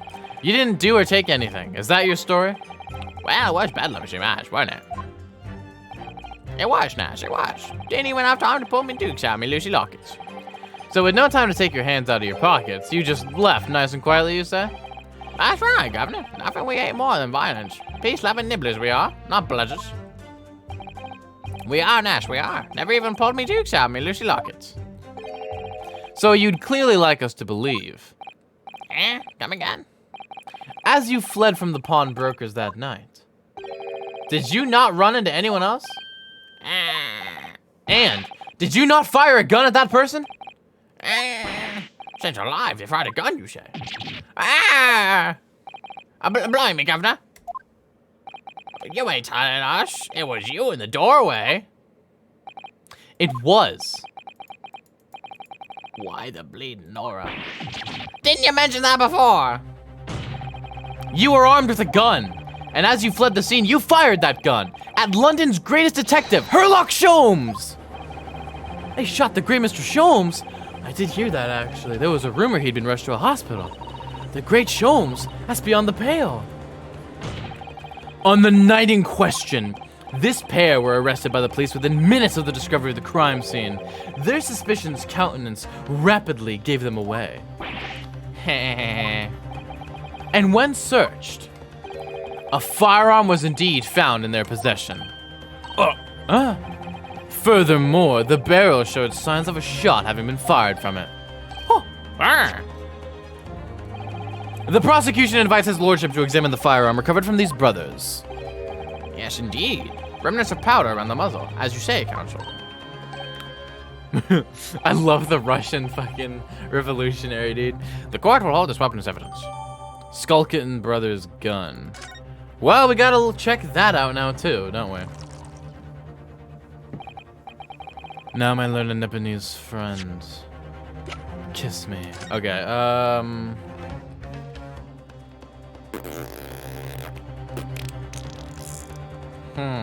okay.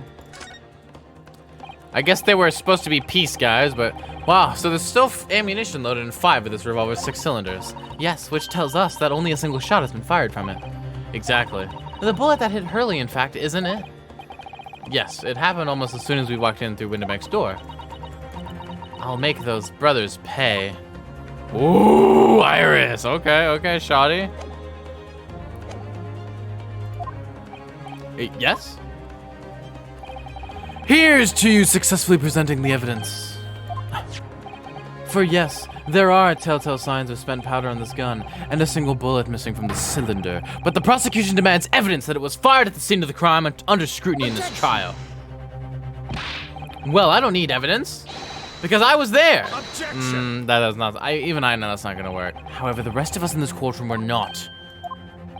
If the defense fails to provide evidence in support of its rash claim, we shall have no choice but to toast to your incompetence and move on. Evidence that these two fired that gun before they left Windibanks that night.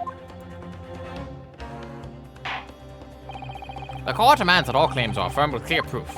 What evidence shows that these witnesses unloaded a firearm in the pawnbroker shop that night?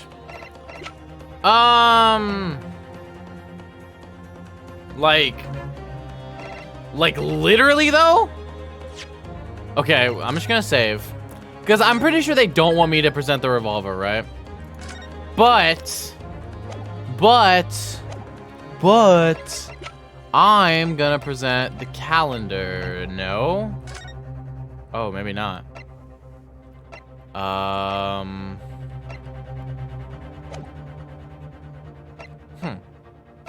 Okay. Maybe they do want me to present the gun. Let's try it. Let's try the gun. The evidence is this.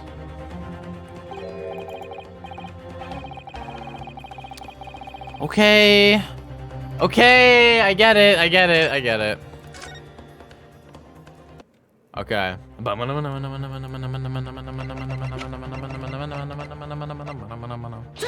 Take that. The evidence is in this portfolio. What on earth have you out there, Counsel? During the course of our investigation, we discovered a number of bloodstains. Not trusting the police to do the job they're trained to do. How arrogantly Nipponese of you. Well, anyway, we analyzed all the blood samples we found and recorded the results in this portfolio. And you claim to have the evidence the court is demanding therein. Yes, my lord. No more dallying then, counsel. Present the pertinent evidence at once. What you have in your portfolio that proves these witnesses unloaded a firearm at the scene? That one. Take that! What is that? Explain. It's a photographic print taken at Windibank's pawnbroker on the day of the incident. From the scene of the crime, is it?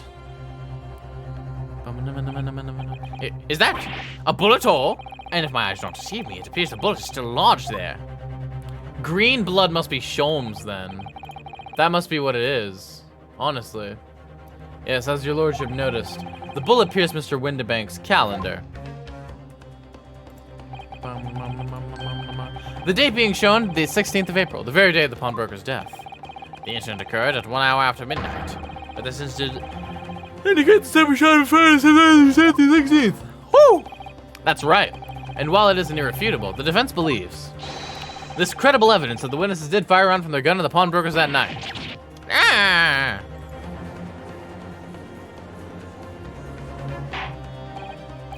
Order, how does the prosecution stand, Lord Van Zieks? With my feet, Your Honor. Ah, tasty. Time to chuck this fucking shit at the wall. If that is the direction my learned Nipponese friend wishes to take, the prosecution has no objection. What? There we go. Yep. But you'll forgive me for flinging my hallowed chalice aside in disgust at the repugnancy it exposes. Yes, on the night in question, these brothers entered the pawnbrokery illegally. And like the bold baddies they claim to be, opened fire on the new arrivals before fleeing back onto the street. Eh? Take it easy there, Governor. You're gonna land us in the soup. We had a deal. You weren't gonna get us in them details. Tell them, Skulky. Set the bloke straight. I have nothing to add. So he knew, did he? Van Zieks knew their testimony will almost certainly expose the extent of their crimes.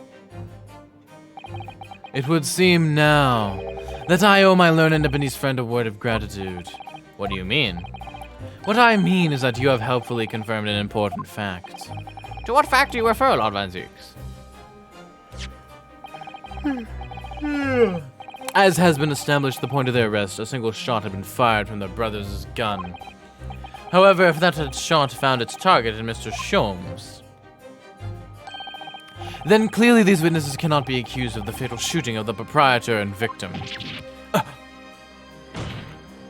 In other words, these two men have no material connection to the murder of Mr. Windibank at all. So that's it. Yeah, baby, look at them.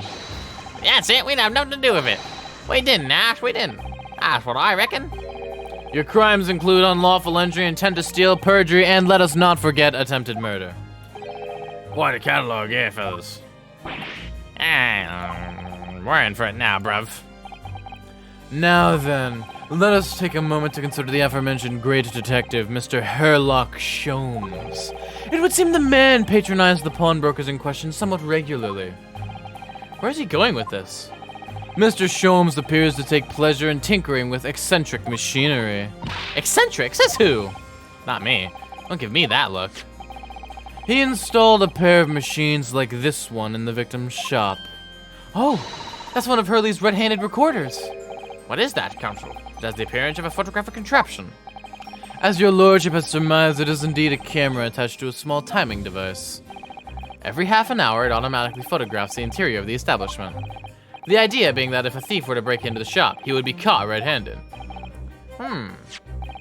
The prosecution has obtained the photographs taken by the device on the night in question. There are so many of them. Oh my god. 8 p.m. 8:30 p.m. 9 p.m. 9:30 p.m. I have to look at all these for a long time. As the court will observe, copious identical prints are produced in quite desultory fashion. Rather prodigal, I feel. In fact, there are 2 such devices in the victim's shop, my lord.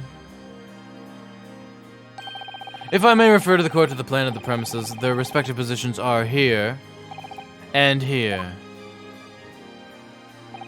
You say these cameras produce a print every half hour. I'm afraid I fail to see how that would help if the anticipated thief conducted his activities in one of the many 30-minute intervals. One can only pray that the would-be criminal lingers, my lord. On the night in question, the witnesses currently in the stand were not caught on camera. Hey, that's a bit of friar tuck, eh, bro? Lady Luck loves a skulkin'. Witnesses, at what time did you trespass begin? Must have been just after 1, right, bruv? Must have been, must have been. Yeah, just gone 1. In which case, minutes before these brothers entered the establishment. What scene might we expect to see within the shop? Let us examine the evidence. Oh my god. Good lord! It's the defendant! Miss Gina Lestrade!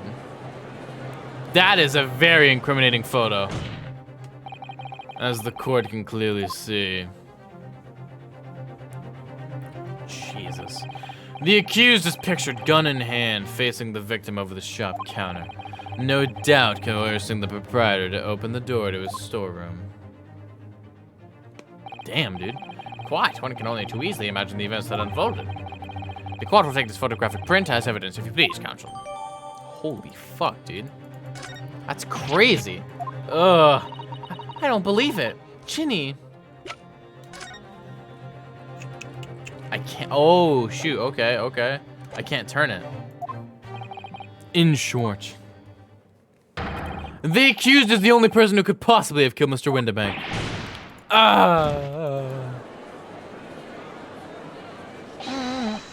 I say, my lord. Mr. Garadab! Wonder who I might put in a word at this point. Go ahead, Mr. Foreman. Took a bally bullet to the knee in the Battle of Maiwan, 1880, don't you know? Decorated for it and all that, but forced to retire from service, sadly. Of course, a medal can never outshine the exploits of chaps like us on the battlefield. Yes, Mr. Foreman, and what exactly is your point? Carried on the battle after retirement, you see. The battle of daily life, if you like. And here I am now leading this small squadron. 6 men, all good and true. And we're all going down together, you mark my words. One for all and all for one. Did you just make a My Hero Academia reference? It's like, wait, you watched that show, Zeke? He's like, oh shit, I shouldn't have admitted that. The ladies and gentlemen of the jury have reached agreement, have they? Is that what we are to understand? Mr. Foreman, is that correct? In a manner of speaking, yes. That is the Garadib Squadron's position, sir. What? No, it's too soon to make a judgment here. Status report for the courtman, on the double. His lordship insists on promptitude at all times, and that goes for making decisions, too. I think you'll find the truth as clear as day now. I could reach out and touch it. I wouldn't have left it in there. I just wouldn't. In all honesty, I can't actually remember. Boop, boop. Situation clear. Stop. No room for doubt. Stop. Truth now undeniable. Stop. I am very sorry for brothers. They are unlucky. Very well. I now call upon each member of the jury to state his or her leaning in this matter. Announce your considered verdicts for the court. Guilty. Oh, shit. Guilty. Guilty. It's not his voice. Guilty. Guilty. Guilty. Guilty. Jeezums crow. Okay, shorty. All right, time for summation examination, I guess. It does indeed appear that the jury is unanimous in its leaning already. That photograph. It must be the definitive evidence that Gregson mentioned. But Ginny didn't shoot him. No, of course not. My lord, the defense wishes to assert its right to a summation examination. Very well. The court grants permission. So, you refuse to admit defeat again. How unsurprising. We shall proceed immediately with the summation examination. Mr. Foreman, are all members of the jury ready? Absolutely, sir. Always ready for action, my chaps. Very good. Ladies and gentlemen of the jury, you will each explain on what grounds you have determined the defendant to be guilty. Tax stream is over? I will. Judicial findings. The jurors' contentions. Chat. we are going to actually end it right there. I have to add everyone.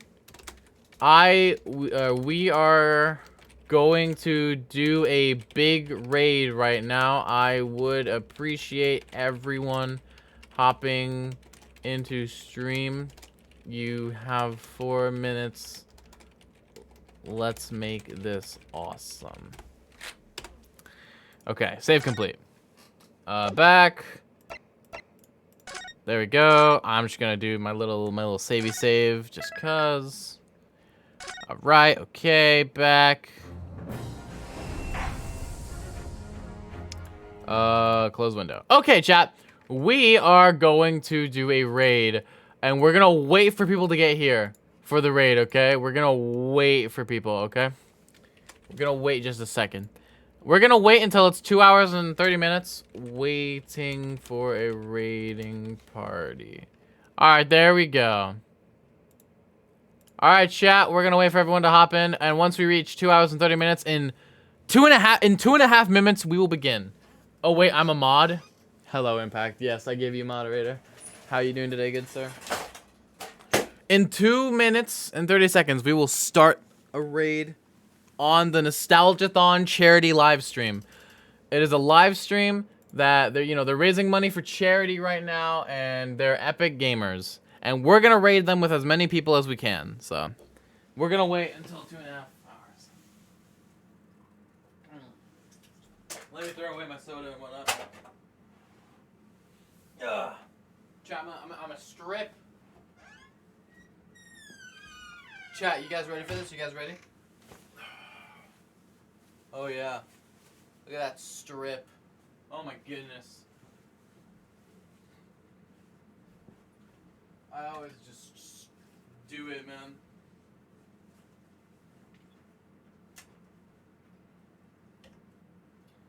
Boom. Alright, we're gonna wait until we get as many people as we can, and then we will do the raid. I am hoping we get people. I'm praying, honestly. Like we need people for this, or else I'm gonna be slightly embarrassed. Okay. We have 5 people? Hell yeah, dude. Okay. We have 1 minute left, and once that 1 minute is up, we're gonna do the raid on Nostalgiathon. How you doing, Matrix Pancake? It's been a hot minute. How you been, man? Okay. Chat, I hope you guys have had a fantastic time coming out here, man. I hope to see you guys tomorrow. Please go to Nostalgiathon once we raid them. They're doing a charity live stream raising money for charity, and I will actually be a part of the charity live stream tomorrow because it's like a marathon. They're doing like 48 hours and something crazy like that. And I will actually be a part of their stream tomorrow from 9 a.m. CST to 12 a.m. CST p.m. From 9 to noon p.m. CST, I will be on the charity live stream playing games with the charity. We are going to be raising money for charity. So guys, after I raid this person, if you guys have ever donated money before, or if you've never done it and you're holding off, please go ahead and donate for Nostalgiathon. They're raising money for a very good cause, and every single game that they're playing, they have like incentives. So if you donate something, they can probably there's like a thing where you can influence something in the game. Anyways, All right, chat. Now we're going to begin our raid. Thank you guys so much for coming out. It's been an absolute pleasure to have you guys here. We're gonna get into the raid. Everybody, hop into the raid. I hope to see you guys tomorrow. Farewell, everybody. Be sure to do Rister raid and Nostalgiathon chat. Make sure they know who sent you. And donate if you're able. I'll see you guys tomorrow. Farewell, everybody.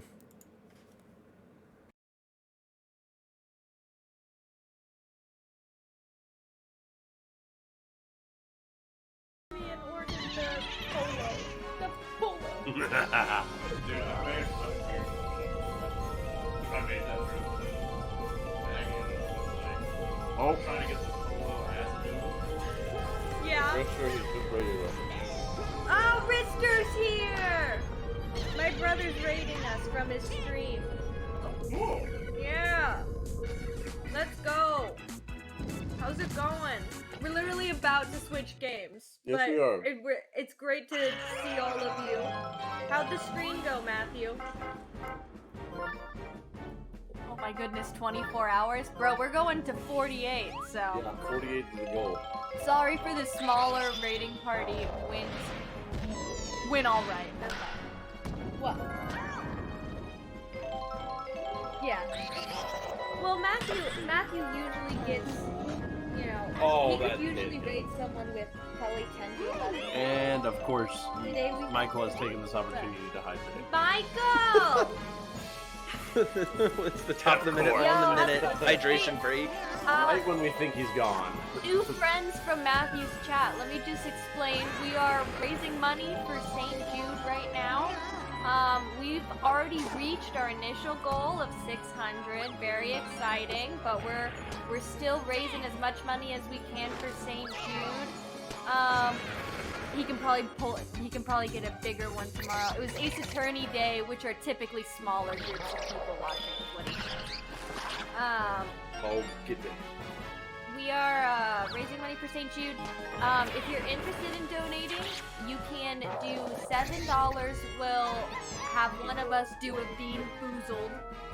Any group of $10 or more will spin a little task wheel. Excuse me, spin a task wheel that we have. What is it? $18 is hot sauce. One person is hot sauce. You can choose someone to spin the wheel of hot sauces and eat it. $20 is group beans and 25 is group hot sauce. There you go. There's all the info if any of you are interested. $100 is a kiss on the cheek from Dick. He will find where you live. You don't need to tell him. Yep. Logan's throwing himself in. Is it like the SCP that if you see his face, he'll just start screaming until he can get to you and then kill you? It's just screaming until he can get to you and then kisses you. Yes, that's exactly what will happen. Oh, go, go, go, go, go, go, go, go, go, go, go, Yes! go, go, go, go. Uh-oh, Having a, uh-oh. Oh, no, no, no, no, no, no, no. Yeah, I'll get sick. Why do they do that? Yeah, they're a little broken when it comes to running back.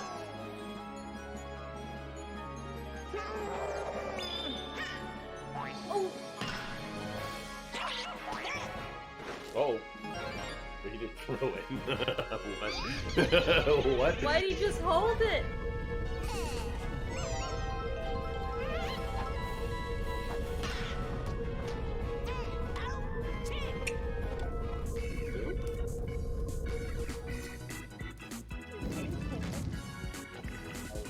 Watching. He was walking up. Yeah. Just staring at it. It's this boy. That boy was walking up. He was going, Oh, yes. get him. Easy. Adios.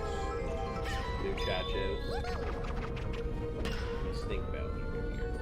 You're a stinky bounty. Oh yeah, Boo can't get hit by that. Let's go. Wow! I'll get there. Goated beauty.